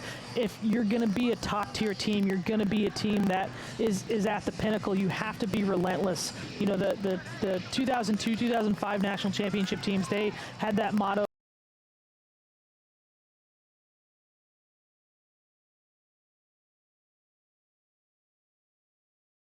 Again, you have to be relentless. You have to keep going at them, and you can't ever let up. You know, what I'm impressed with the Pilots about as well, Ange, is the fact that just a few nights ago, they play a very good Seattle club here in Portland. It's a 1-0 Pilot victory, but you know that takes a lot out of your club, and yet they've been able to recover and really come into this game with depth showing. Yeah, and that was such a scrappy, stingy affair against Seattle U. I mean, it was just, you know, kind of not a lot to take away for the Portland side, except that they were resilient. They got the goals. Sawan was able to kind of get the monkey off her back, get a goal from the run of play, and really that was it. UW didn't have a game. UW coming into this game about as fresh as a program can be, having played last weekend, beating Seattle U 5-1. And so Portland managing expectations, managing their load, managing playing time, you know, was able to come into this game and really kind of deal with what the problems that UW was giving them and then take it to them, and really took their one opportunity. They had one really, really good opportunity that they took so well in Sawan's goal. You know, just a few minutes ago, we saw Bree Norris, the Portland Pilot goalkeeper, warming up. She's been so critical for this club, bossing around the defense and just really minding the nets. I expect her to have to be even better in this second half. Yeah, it really has to be on her toes. The University of Washington Huskies are really going to be looking to capitalize. They're going to be coming at her hard in this second half, and it's going to be down to her and the 3 players in front of her, the back line in front of her, to keep that connection strong, keep the gap between them. Don't let that gap between the back line and the goalkeeper get too big so that, you know, UW can play through and over the top of them, and just strong off her line. You see her walking there with goalkeeper coach Maite Zabala, who's done such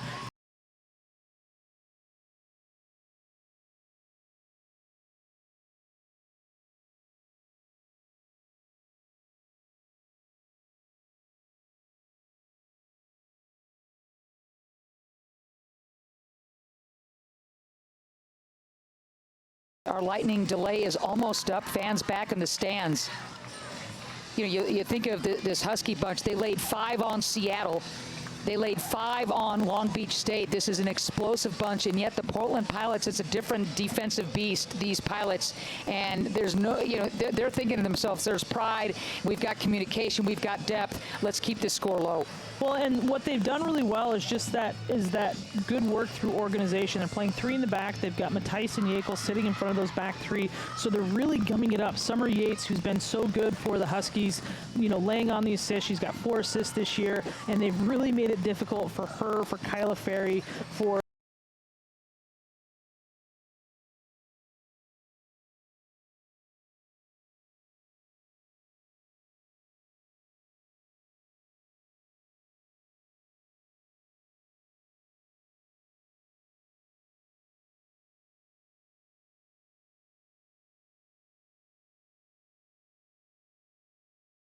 Pilot's defense. Yeah, they've really done a nice job. Katana Norman has done so well just reading the game defensively, putting herself in good situations. We saw Camille Ash and Colby Wilson make really good plays, good body screen shielding to win the ball 1v1. And it's been great for Portland to kind of put it together for this half. Second half underway after a 20-minute lightning delay. The Washington Huskies in their road kits, all white. Portland Pilots, home purple, stem to stern. And second half underway. The Pilots leading the nationally ranked Huskies 1-0.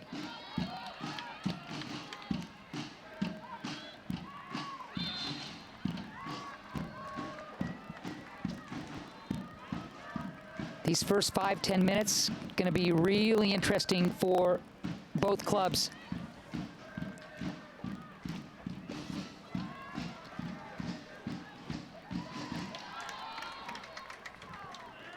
It was funny when Michelle French was asked about this Portland club receiving votes for many weeks now. Said, how important is that? She said, no, I keep my head down. We just keep grinding. Nothing to see here. Don't pay any attention to us. We'll just keep staying below the radar and keep grinding and keep winning. Well, and that's, again, when you talk about rankings, it's nice to be thought of that way. It's nice to be respected, but really what you want from your program,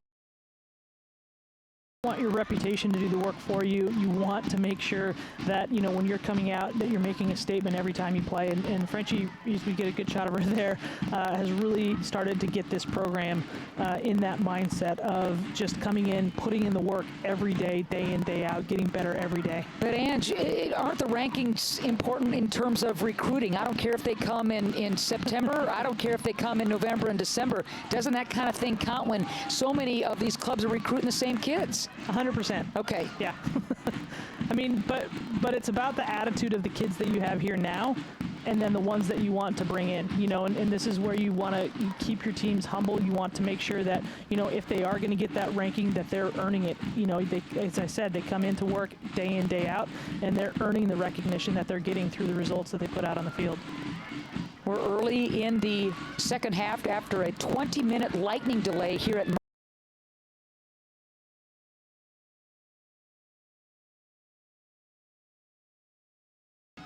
going into the nearby Childs Center. Fans were cleared as well, but we're underway now.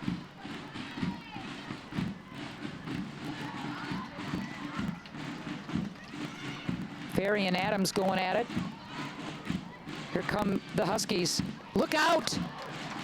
Boy, for a second there on Longo's strike, I thought maybe Norris had mistimed what she was going to do on the save.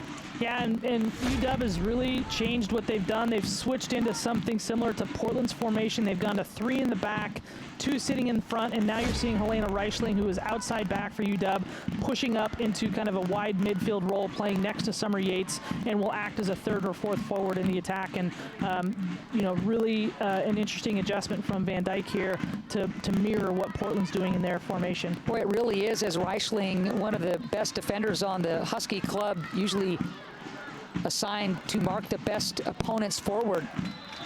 And there's the late whistle, and it's going to go against the Huskies. Yeah, Wilson coming through there and Ferry coming on her back, I think clips her in her ankles as she's trying to deal with that ball. We'll get another look at it here. Wilson just tries to turn and shield her, and you see, just a little bit of a glare off the jersey there, but Ferry definitely gets her there for that foul. 1-0 Pilots on Sawan's goal in the first half, leading the Huskies here at Merlot Field. Washington on the counter.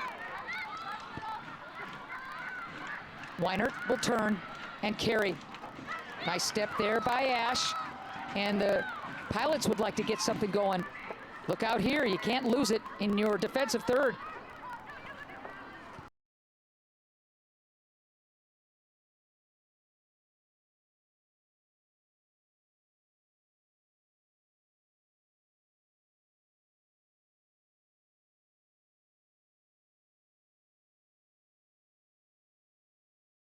And there's some room for Wilson to carry.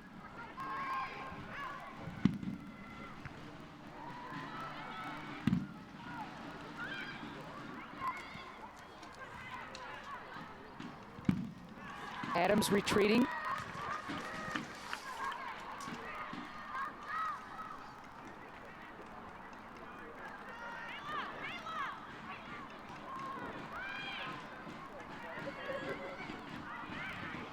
Stickler runs into a couple of Pilot defenders. Swan is going to leave it into space. Beautiful ball for Adams. She's looking for help on the overlap. Lucina.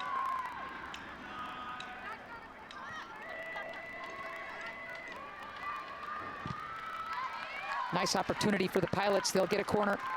Good bit of interplay there between Lucina and Adams. Lucina does a nice job getting down, holding up, doesn't force her opportunity, didn't really have any runners in the box anyway. And Adams gets into that area well, helps play and try to build out of it, and keeps possession for Portland. My bad, just a throw. He'll be offside here, though. Yep, flag goes up.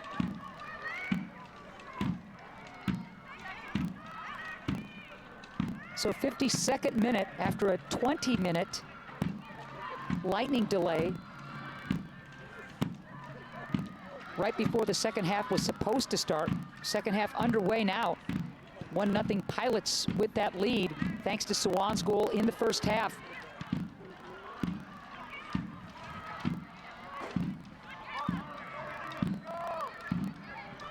A lot of battles for the second and third balls that you've been talking about, Ange. Into space. Another strong step from Wilson there. Just kind of suckers Weinert into thinking that she's going to get it, and then plays just inside of her and steps and wins that ball, but unfortunately Portland can't keep it. Weinert picked. Swan using her body to shield.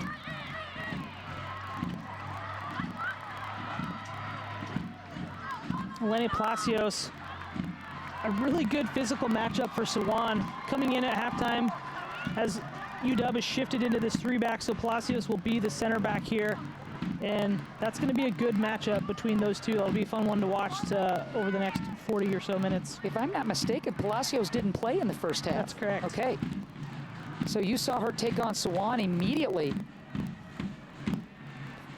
Fifth-year defender, transfer out of Hawaii, is Palacios.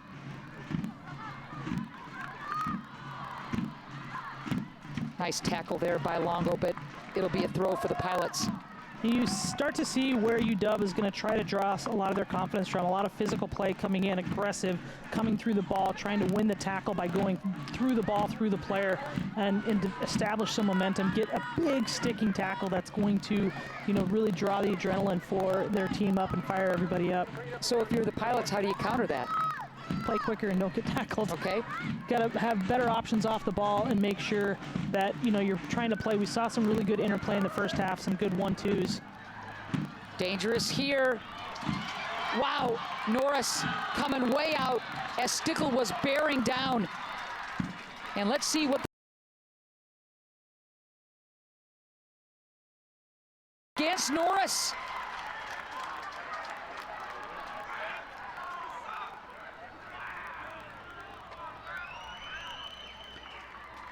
I don't know fully what the rules are in college soccer, but that is a foul. You saw Norris, it did hit her hand. There was a lack of intentionality with how she did it, though. And so I think what they're supposed to do is a yellow card, because you don't want to double jeopardy, put your goalkeeper in double jeopardy. Let's take a look. Norris starts deep. This is a good ball over the top. This is the space that Michelle French has wanted them to manage. And you see her come through ready to strike that. Her hand is in a natural position for her to strike that ball, but I think what the referee's seeing here is her outstretched hand, thinking that she's going to miss it. But as you watch her go up here, she's in stride, ready to hit it, and her arms drawn back to help her stride through that ball. I think that's a yellow card. And Portland has to play this without a goalkeeper. I don't know what they're going to do right now. They have to sub somebody off the field. So in the 54th minute, Norris with the straight red right outside of the 18. This will be Abby Presnell, the freshman. She's a local player coming into the game. And Portland will have to play a man down. They're going to have to sub somebody off, and I think it's looking like it's going to be Lucina coming off the field. Oh, boy. To give the Huskies a man advantage.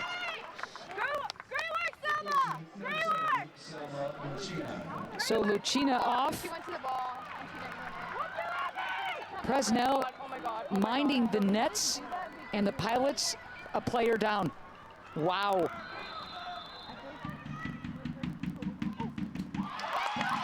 And I want to call out just how quickly Abby Presnell had to get ready to go in, and she knew exactly where Summer Yates was going to play that ball. Look at how far post Abby Presnell is. She knew it. She knew where it was going to go, had herself in the right spot, and makes a good first save for her debut. Has not played a minute at all this year. The Not a position minute. is Bree Norris's. Not a minute. And right away, Yates challenges her on that far post to Ange's point, and she makes the save. And again, I have to say, I think the referee, that should have been a yellow card on Bree Norris. That's not a red card. Portland should be still playing 11 on 11 here, but now this is where, you know, what Michelle French has wanted to see from her team is the resiliency. Presnell, 5'7", freshman out of Lake Oswego. She went to Lake Ridge High School. And Mom and Dad, if you're not in the stands, I sure hope you're watching, because your kid. they're in the stands. I see him sitting there. I used to I've coached Abby Presnell since she was small. I haven't coached her for the last four or so years, though, but I see her parents. They sit just below us. What do you like about Presnell in goal? Just her attitude. She is such a composed person. She's not going to come in. You know, this is such a difficult moment emotionally for Portland to handle. They're hard done by a bad call, in my opinion. And, you know, she's going to come in. She's going to make sure that they maintain their attitude, maintain their composure. They're not going to get too low and get too stretched out by what's in front of them. And that's remarkable for a freshman to have that kind of presence with her back line. Bree Norris with the straight red card in the 54th minute. Exits the match. Pilots playing a player down, and Abby Presnell making her college debut.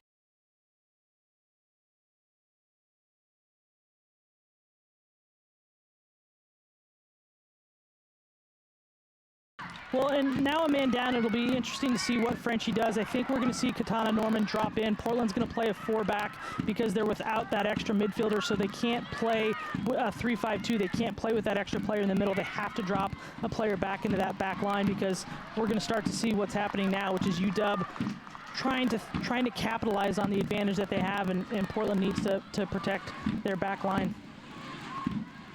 Remember, the Huskies are in the top 10 as far as scoring offense in the United States. But at the moment, they haven't found the back of the net.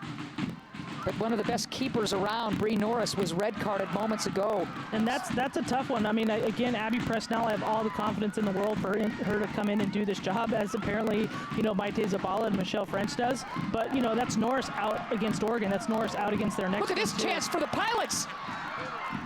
Oh, no, dropping is Adams and clutching, I think, her knee in a non-contact situation. Here come the Huskies. It's her ankle, and everybody imploring Soph Matthijs to kick it out of bounds. And you see Kayla Adams is in trouble. Yep, and Sakani is waving for the trainer for the fallen Portland Pilot, Kayla Adams, the redshirt freshman. It was a non-contact scenario where the Pilots were really combining well to get that ball inside the 18, and Adams looked like she was going to plant and be able to rip something off against Sakani, and she just dropped like a sack of potatoes. Yeah, there was no contact. As I was looking at her, she was grabbing her lower leg, her ankle. It didn't look like her knee, but okay. Yeah.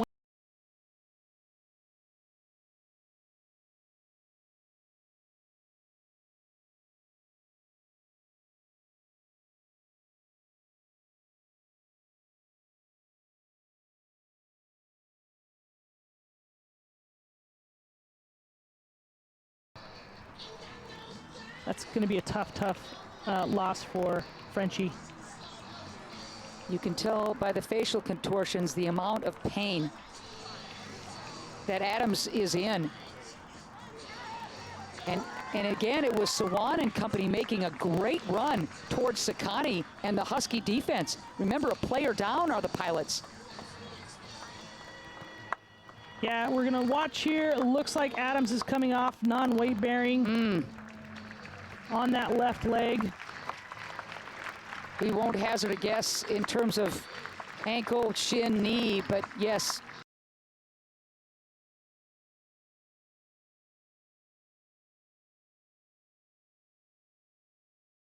What happened? This is a great look. I mean, holy cow, Portland playing a man down, and look at Sawan taking people on, and she's got Doctor there. Adams right here. Oh. And just sees it go down and collapse and grab that ankle. So yeah, a non-contact injury. Just took a little twist. Hard to say. Adams, the redshirt freshman out of Bellevue, Washington. Remember last year she did not play, was injured. Collier will come on to the pitch for the Pilots. The veteran senior who's so versatile, can play so many different positions. And right now, we're just hoping that the news is good regarding Adams. Yep, that's correct. And this is where Frenchie's been pretty high on the depth of her bench and the ability of her bench to come in and you know, everybody wants more minutes, and this is your opportunity to go claim more minutes, and there's going to be minutes up for grab, especially upcoming with Oregon, with some of these players hurt and out injured. Just a funky last hour. So the second half was delayed by 20 minutes because of an unforeseen lightning strike. So everybody cleared the turf. We delayed for 22 minutes in terms of the start of the second half. And then in the 54th minute, Pilots standout keeper Bree Norris, straight red card, exits. Pilots playing a player down, and yet here they come. Just a great tackle. And I like this sub. I like this decision from Michelle French. So Emily Collier has come in for the Pilots. She's come into the... Tana Norman is going to shift out of the back line, play up in the middle. They're going to leave Sawan mostly to chase on her own up top and then try to reorganize themselves through the middle of the field and prevent any kind of buildup from the Huskies. Stickle is going to try to turn the corner. Good defense by Collier, but the Huskies still like their chances. With another set piece opportunity. Pilots playing without standout goalkeeper Bree Norris. Abby Presnell minding the nets now, the freshman making her collegiate debut against these Huskies. Pilots playing a player down. That's a great ball. Ooh. So good from Abby Presnell. Man. And you asked me what I like about her. I like that. You know, she has that attitude. She has very good hands. Will be very steady, will not drop a lot, and under good pressure, you know, even from her own player, Colby Wilson, right in front of her, manages to handle that ball, takes care of it, no problems. It was a great ball, and Weinert looked like she was in decent position, but Presnell would have none of it. Okay, as a keeper, you're coming in cold. She's already made a save off of the boot of Summer Yates, and they're making sure out of harm's way. How much does that mean to the youngster? Huge. I mean, just, you know, when you come in, you're a freshman, you're kind of playing behind Bree Norris. You're not necessarily supposed to play. And so the first thing that you have to do in your college career is defend a free kick on the foul that sent the player in front of you off the field. She made the save, made it look easy, was very clean, you know, got a break, got a chance to collect herself while they were dealing with Kayla Adams. And then there, calm, cool, collected. McDaniel, yep, you knew that yellow was coming. Had to. Second yellow of the season for the veteran. Doctor turning, and McDaniel coming in hard from behind in the side because Doctor beat her clearly on the touch and was around her.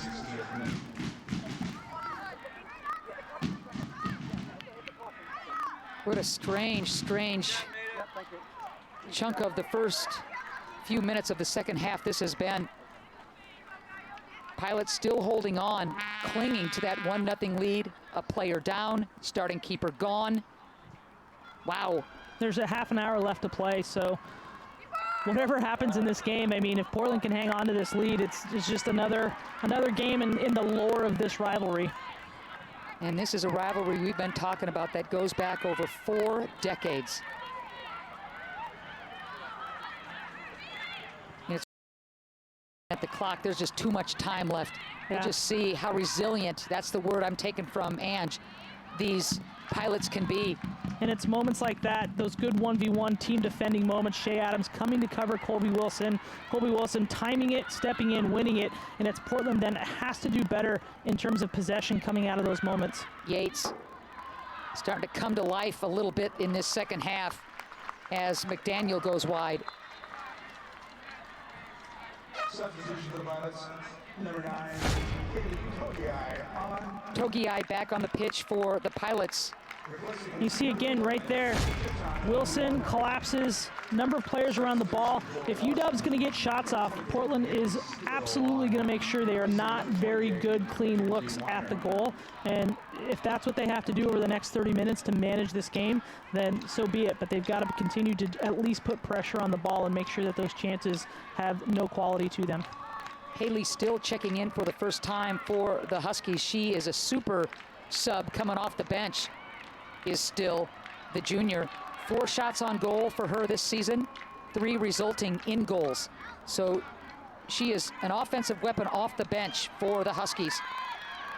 Togiai wants to carry, and then we'll switch the point of attack. And another good sub from Frenchie. Kaylee Togiai will help Portland keep possession and be very dangerous on the counter, but she's so skillful and will find and take opportunities as she can see them. I joked about this a couple games ago, but Kaylee Togiai has never met a shot from outside the penalty area she didn't like, and if Portland's going to try to get a second and try to give themselves more of a cushion, it's probably going to come off the foot of Kaylee Togiai. And now Togiai coming into today had started every game off the bench today, so she will be fresh and ready to go this second half as Crowley gets set to check in for the Huskies.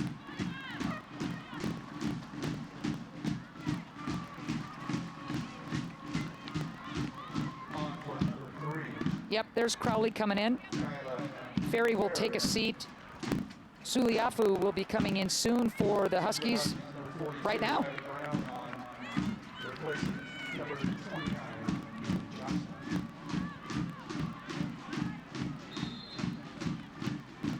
One 0, 63rd minute.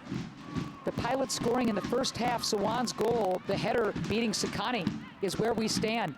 But now the Pilots must play most of this second half a player down as Bree Norris with the straight red card.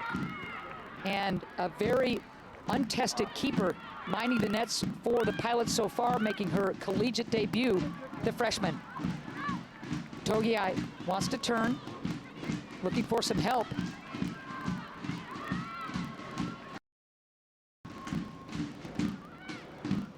And that's where Kaylee Togiai will need to improve over the course of her career. And I think especially this year, she has such good looks and such a good knack for where runners are, but passes that she could make as a club player are a little bit harder to pull off as a college player. So just finding sometimes a simpler option. Counter. Longo. And the boot by Suliafu way wide. But you see how quickly Washington was able to get that counter going when Wilson had committed far upfield and wasn't able to get back for a little bit of time to jumpstart that Husky run. I think that was Riley Brown actually making a run way out of the back. Ah.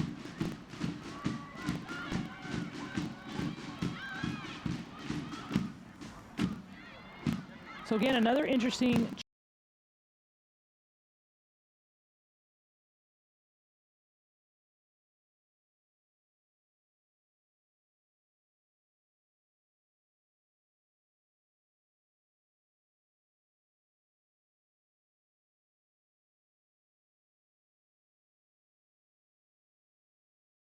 run on the flank.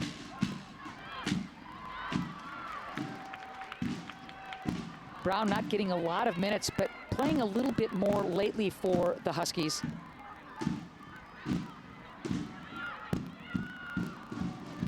And Ange, Now do you think to yourself, okay, we're gonna try and bunker down and sit on this lead if you're the Pilots, or do you say we're gonna have some chances?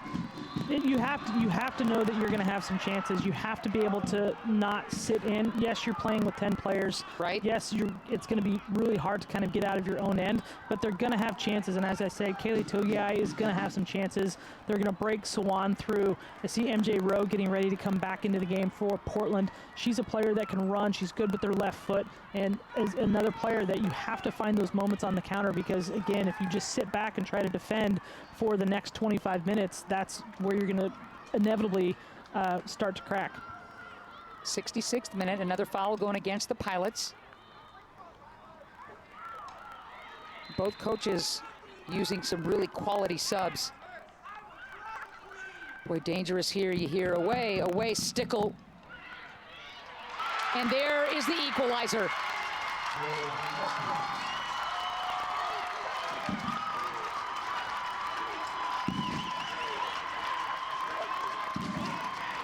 You got to credit the Huskies bringing the pressure and tying this game up. I would love to see a replay of that. Colby Wilson wins the ball here, and as the ball comes down, I think the ball goes off of the hand. Yep, goes off of the hand of Kayla McDaniel, and if you're going to call a foul on Bree Norris for handling the ball outside the box for her handball, I think that ball going off the hand of Kayla McDaniel, very similar situation.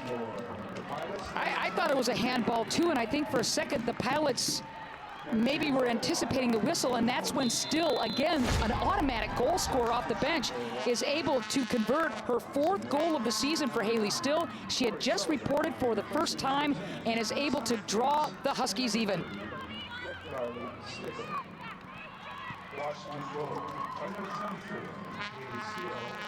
Haley Still, the 5'4" junior, didn't play last year, injured. Scores her 4th goal of the season. All right, let's see what the Pilots have, Ange. Playing.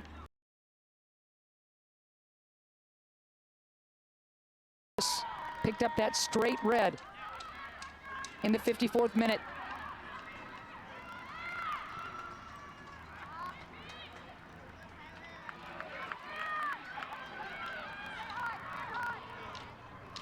Has momentum changed? Yeah, absolutely. Okay. I mean, Huskies finally getting their goal. They did it against 10 men, and you saw when they got their goal. I mean, they're celebrating like it's the playoffs. They make sure that they are up there, and they feel like they're the underdog at this point in this game, and have finally turned this around for themselves. So Portland again needs to manage the emotions of the moment. Don't get too high, don't get too low. Regardless of what happens, go out there and take care of business for the next 20 or so minutes. Ton of time left for the Pilots, and they've had some opportunities, even a player down.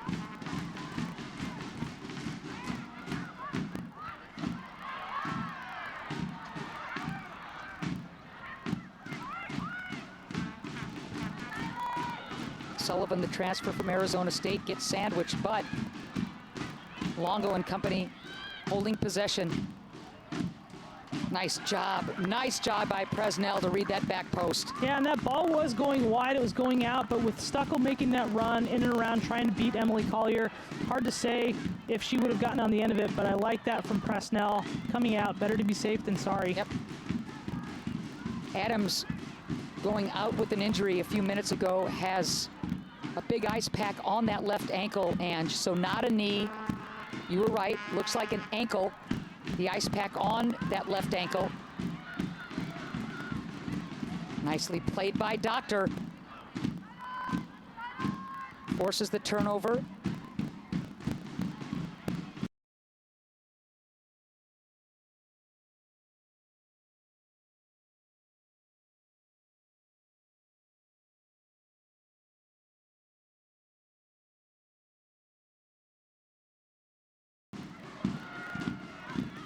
Finds the back of the net.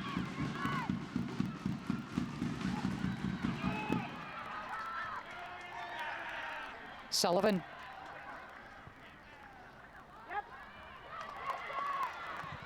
Crowley was there. Interesting player down. That was McDaniel who went for that.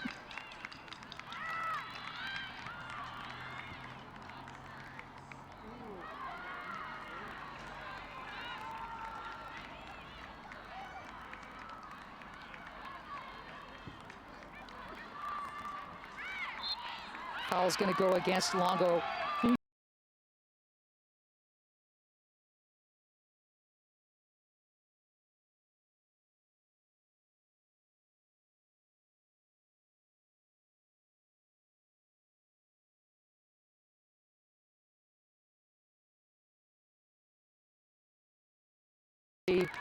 Adore Monroy.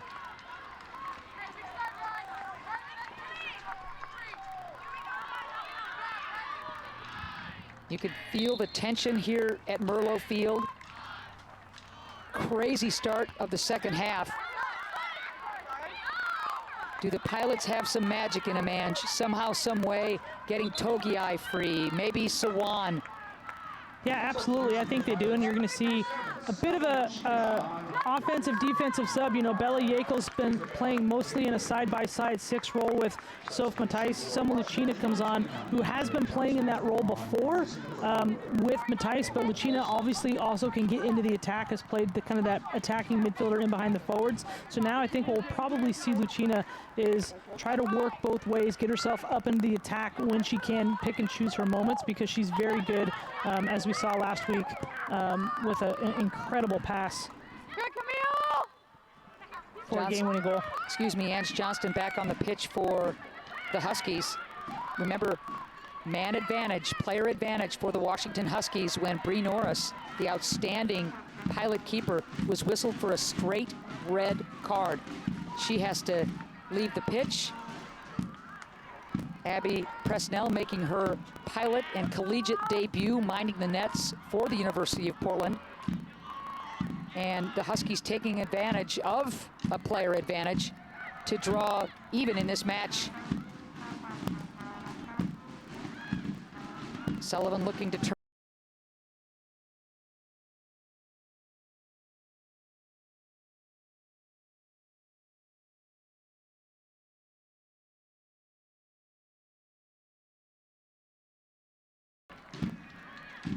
One of the calls I think Monroy missed was the handball against Washington before Haley Still converted the equalizer. Well, it's one or the other, right? Again, Bree Norris comes out of her penalty area. She's in the act of striking the ball. She doesn't miss the ball. She hasn't taken it yet, and it bounces up and it hits her in the hand. That's a yellow card. That's not a red card. She did not deny a goal-scoring opportunity. It's double jeopardy when you're in those situations, and that the guidance from the referees is that is a yellow card, not a send-offable offense. And so then if you're going to call that on Bree Norris, you have to turn around and call the handball on McDaniel. Very similar situation. Ball comes up, bounces off the outside of her arm, falls to Still, and it's a goal. That's a great breakdown, partner. And coming from an established collegiate keeper such as Angela Harrison, I mean, the points are well taken. I think folks were shocked even on the Husky sideline that the straight red came out. I mean, they're going to take it. They're not going to go to the referee and say, well, of course not. But it was just a surprising call. Yeah.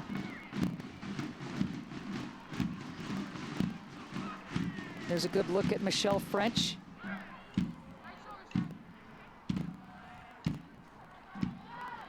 So we're in the 74th minute.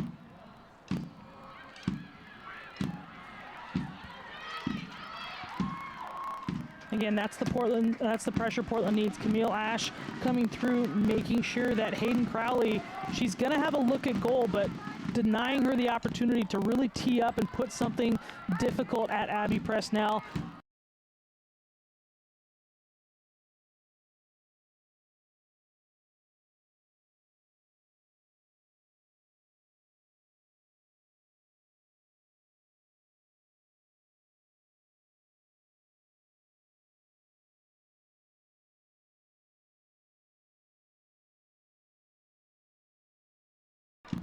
As we are sitting on a 1-1 tie here in the 74th minute.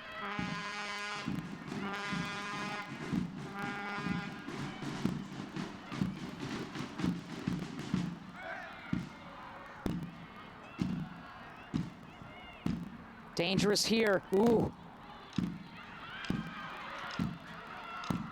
McDaniel looking for some help, but she'll turn. And I think what gets forgotten is when Adams went down on the no contact injury inside the 18, the Pilots had something cooking on that run. Yeah, that was, I mean, you had to think that if Adams doesn't go down, she has a seriously good look. She was wide open. We've seen her be so dangerous in front of goal. Has already 2 goals this season. And, you know, you had to know that she was going to do something on that opportunity. Aubrey Turner, Jessica Bowman, Bella Yakel back on the pitch for the University of Portland. And I'm with you. Number 9, In terms of that opportunity for the Pilots when Adams, again, no contact, looks to have injured her left ankle. And a shot not even taken. It was a great opportunity, and Pilots were playing at the player disadvantage. Boy, you gotta love the job Wilson did to dispossess. She's been so clean and so good at that, and that's just been what's been so impressive. Her individual 1v1 defending, and then, you know, coming in and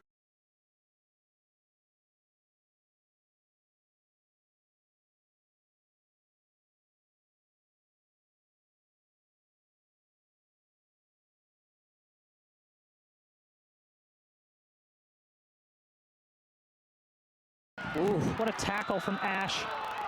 That's a tough call. Well, I think it's a call that's going to go against the Pilots, that's for sure, and a dangerous set-piece free kick for the Huskies. Ash, you see her, she comes in, she look at her, watch her read this ball. She's coming in, she gets her foot in, gets the ball, and just gets run into.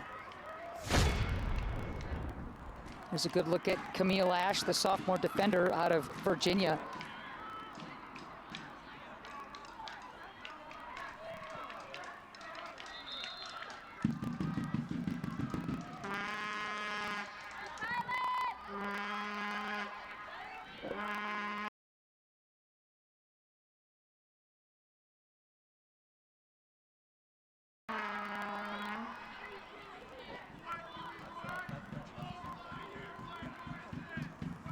Free kick.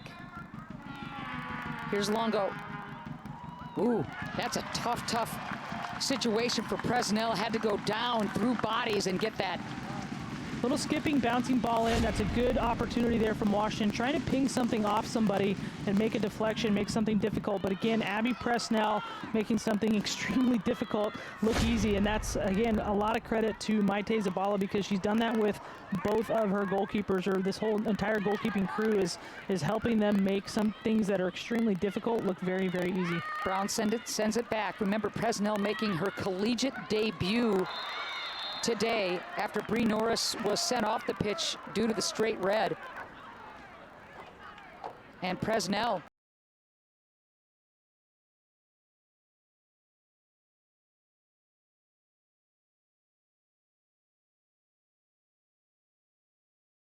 it's a foul, but it's the cleat caught in the shoelace to trip Lucina up. That doesn't happen too often. No, it doesn't. That's a first for me.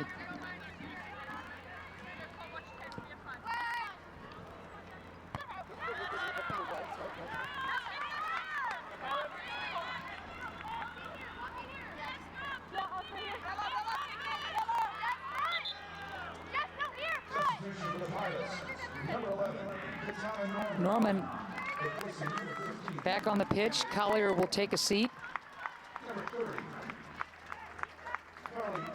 Stickle. Thomason coming back in for the Huskies here in the 79th minute. And Katana Norman comes on for Collier, goes out to the left side, really looking now, trying to contain Hayden Crowley, who's had some good runs and good opportunities for the Huskies, and will maybe hopefully provide some speed for Portland on the counter, trying to pinch up and at least get something done.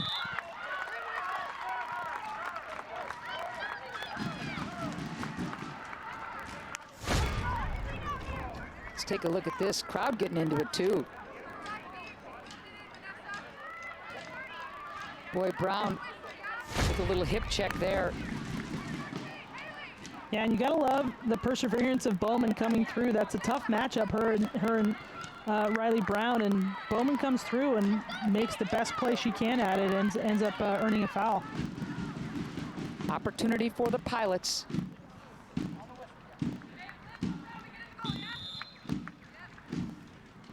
'80th minute.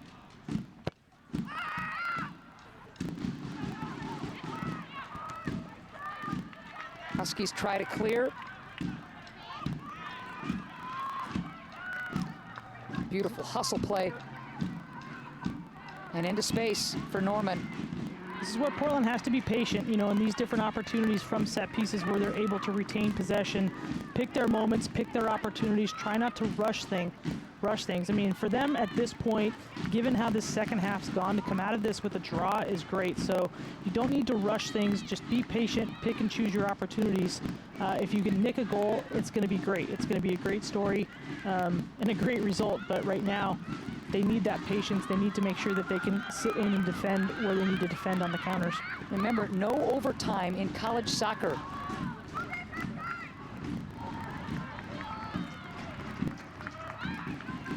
Colby Wilson is having herself one heck of a match. She has been everywhere, Angela Harrison. Been just locking it down, and we talked about, you know, just the partnership between her and Shea Adams. They're doing so well together, really covering each other, taking care of each other here on this right side. And UW, it's been very difficult for them to find any opportunities down here, down on this right side. Now it's Suliafu coming onto the pitch. She'll replace Brown, who had a good shift.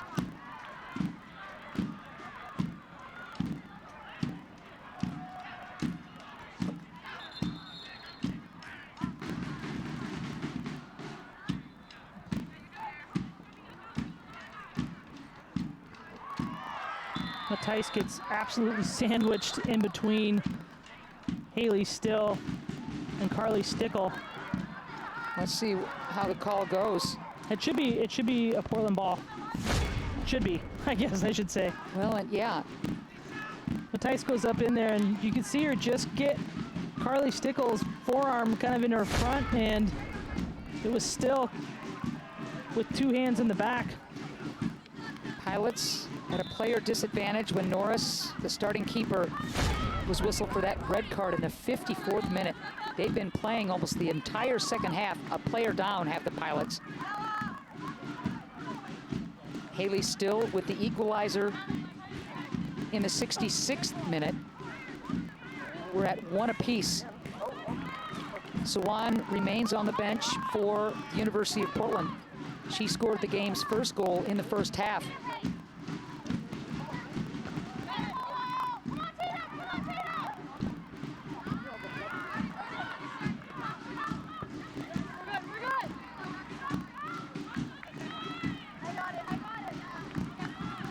Throw for the Pilots.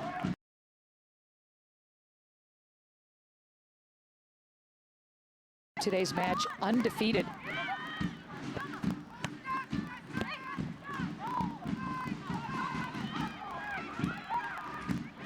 Huskies hustling on the counter.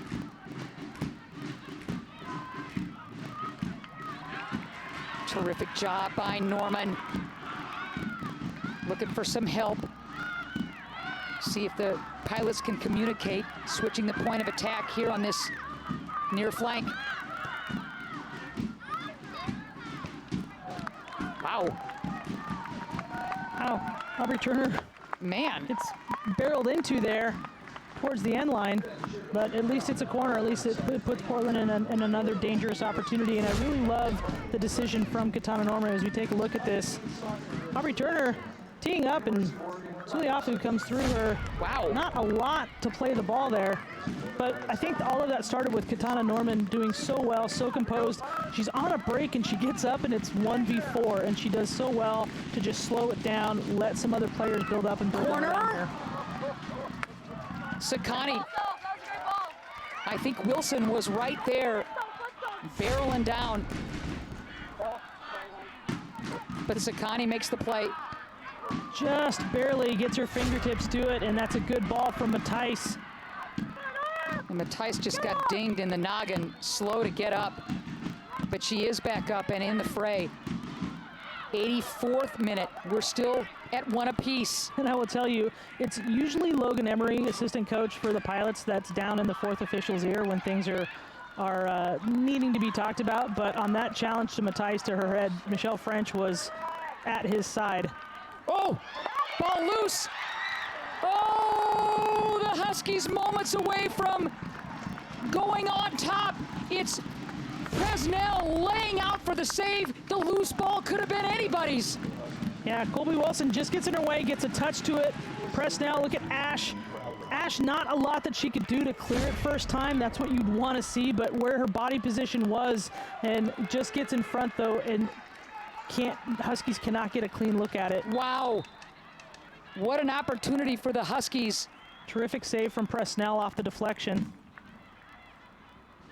I mean, you're expecting the ball to go one way, and you've got 1/2 second, right, as a keeper, Ange, to react to a deflected ball. Yeah. It's about getting those hands down early, making sure that, you know, if your hands are at least in the area, you can make that minor adjustment where it needs to be, where they need to go. But if your hands aren't anywhere close, then you're beat. Whew. Pilots on a run there, but the offside flag goes up. We're in the 85th minute. Oh, what a job by Abby Presnell, making her collegiate and Pilot debut here in this second half, and she's been great. Well, and to step up in these circumstances too. I mean, it's one thing if you're going to be a planned sub coming in at halftime and you have time to mentally prepare, you know what's going on. Even when you're a goalkeeper as a sub, you know that you might get called upon, but it's pretty rare that, you know, a goalkeeper goes off injured or goes off with a card.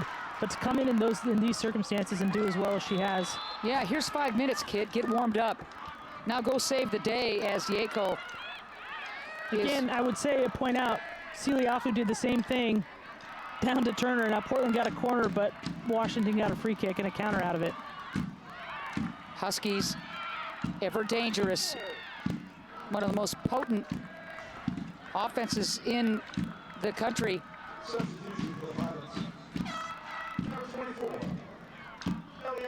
So Wong back onto the pitch. Bowman with the nice shift. She'll come off. We're getting late in this one, Ange. Remember, no overtime. All right. And I think honestly that's a blessing at this point. I mean, there's some games where you maybe want the extra time. You're kind of in it and you've got the momentum and you're thinking that you can probably get the win in extra time. But I think, you know, for this Portland team. Yeah, I'm with you. Are you kidding me? After what they've gone through this second half? Yeah. I mean, they've been punched. They've counter-punched. And I think if they can get out of this thing with a draw, that'll feel pretty good in light of what's gone on this second half. But there's still a bunch of time left. Matthijs is going to be whistled for that foul to stop play. Matthijs needs to look up and okay. I was worried about that quick start. 87th minute, one apiece. Both clubs undefeated, rivalry unparalleled. And this has lived up to the billing.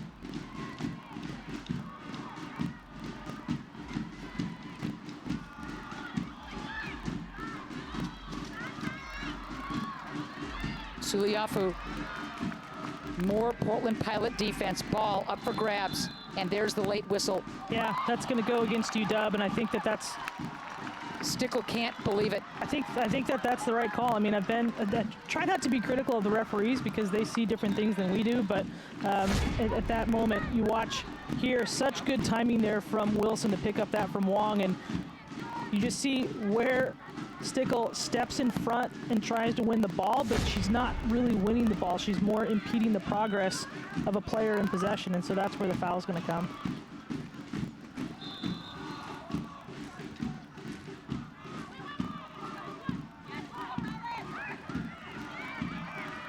'88th minute.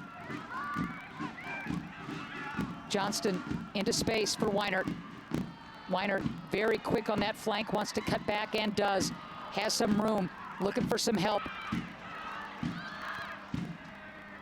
Right at the gut, McDaniel, no problem for Presnell. Presnell will slow it down here. 2 minutes left to play.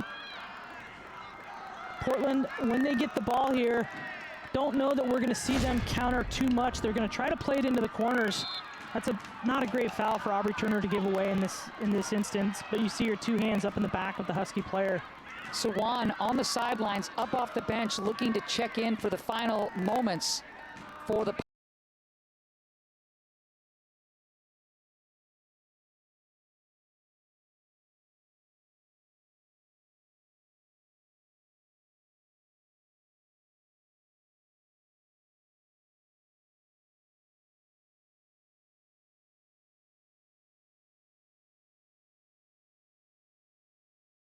clock tick on. I think that's a smart play if that's what she was doing, but this clock will continue to tick on for Portland on a stoppage. Yates in for the Huskies, Doctor in for the Pilots. Sawan has not been able to check in yet. There's some frustration on the Portland Pilots sideline as Sawan is up and ready to check in, but not getting the nod. It's interesting, they let Doctor come in, but not Sawan, and they were both there at the same time. Correct. It's very interesting. Sawan can't believe it. And we're in the final minute of this match. Remember, no overtime. I guess the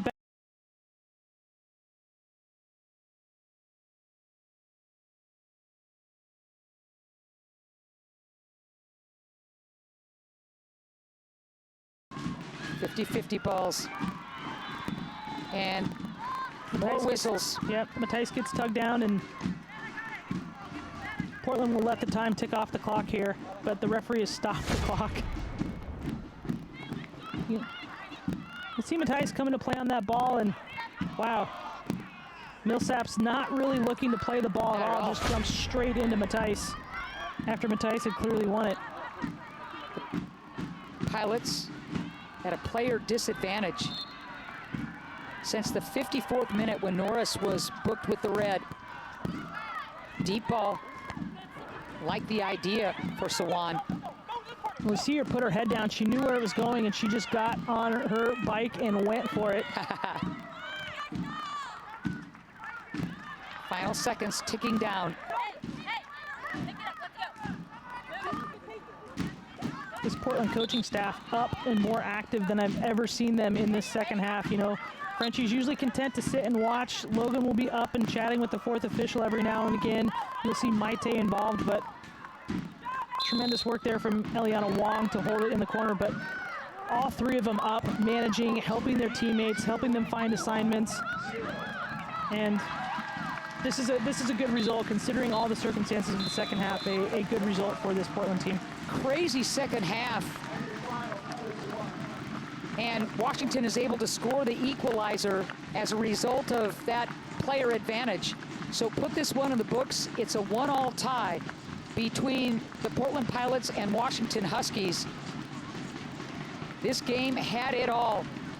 Pilots led 1-0 at the half. We had a lightning delay, then the straight red card to the Pilot starting keeper, Bree Norris. Pilots playing at a player disadvantage. The Huskies drawing equal on Still's goal off the bench, and that's where we sit, 1 apiece. For Angela Harrison, our entire broadcast crew, I'm Ann Schatz saying, whew, so long from Merlot Field. Enjoy the rest of your weekend, and as always, thank you so much for joining us for Portland Pilot Soccer. 1 apiece. These 2 rivals gave us everything this afternoon. Stay safe, stay healthy, and see you down the road.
High drama here at Merlot Field on the campus of the University of Portland. 24th ranked UW.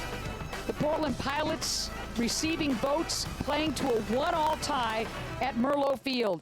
And shots along with Angela Harrison.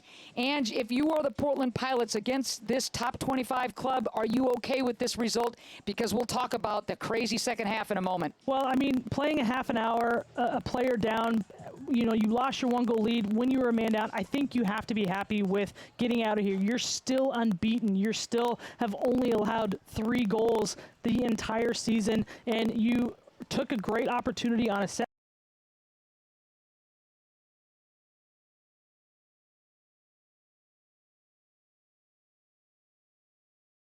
They really came together for the last 30 minutes of the second half and managed and dealt with playing a player down and ensuring that they at least got out of here with the tie. Well, it was 1-0 Portland at the half, thanks to Nettie Sawan's remarkable goal that put the Pilots on top, and it all started with the set piece. Yeah, and again, good patience here from Portland. Katana Norma wins it so well, and right here, Nadia Sawan knows that she has a sniff at it, breaks away from her mark, and you see her wide open and just takes her moment and knows that that's pretty much the only place that she can place it is in that lower near corner, and Sakani has no chance for it, and you see what it means to Sawan to score against the Huskies. Nadia Sawan scoring in consecutive games. That gives the Portland Pilots the 1-0 lead at half. And then things got really bizarre in the second half. Yeah, you see this long ball over the top. Shea Adams, Bree Norris coming out to make a play at it. You see she tries to take it in stride. It does hit her hand. That is a foul, but it is a yellow card at most. That ball, she doesn't anticipate the Husky player getting to it before she does. Her arm is outstretched in the act of hitting that ball. That is not a red card, full stop. So the Pilots forced to play a player down for much of the second half. And then you see here a similar call, non-call. The ball goes off McDaniel's hand, similar to what happened with Norris. That long ball comes in on the free kick. Abby Presnell, second string goalkeeper, comes in. There's where the ball hits McDaniel's hand, and it falls right to the feet of Haley Still, and that's a goal. And for me, if you're going to call it on Norris, you have to call it on McDaniel, one or the other, no question. Abby Presnell pressed into duty when Norris goes out, making her collegiate and pilot debut. Pretty terrific, minding the net. I thought she was absolutely wonderful. Distraught, but are you kidding me, kid? I thought you were terrific. Well, we talked about, you know, the things I like about her. She is extremely hard about herself. She is somebody that has a very, very high standards for herself, and so she's upset to give up the equalizer, but look at everything that she did to keep this team in the game, and she did everything. She was great. So the Pilots stay undefeated. So do the Washington Huskies.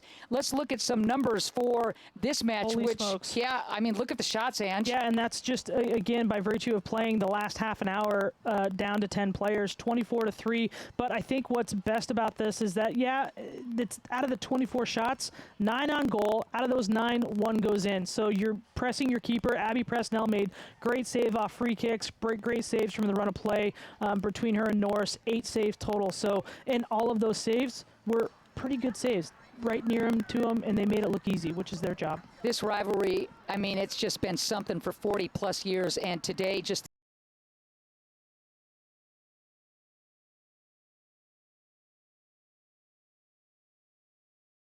team is coming up this Friday. The good news for Portland, that's their only game this weekend, this upcoming weekend. They've played 2 this weekend. This was UW's only game this weekend, so they'll be able to rest some players this week. The big thing for them, again, Norris with the red card will not be able to play in that Oregon game, so it'll be Presnell probably in goal again for the Pilots.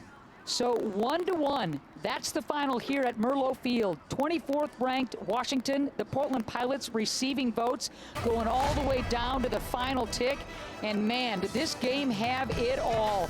Terrific, terrific match between these two clubs. Loved every minute of it. Ange and I saying so long from Merlot Field.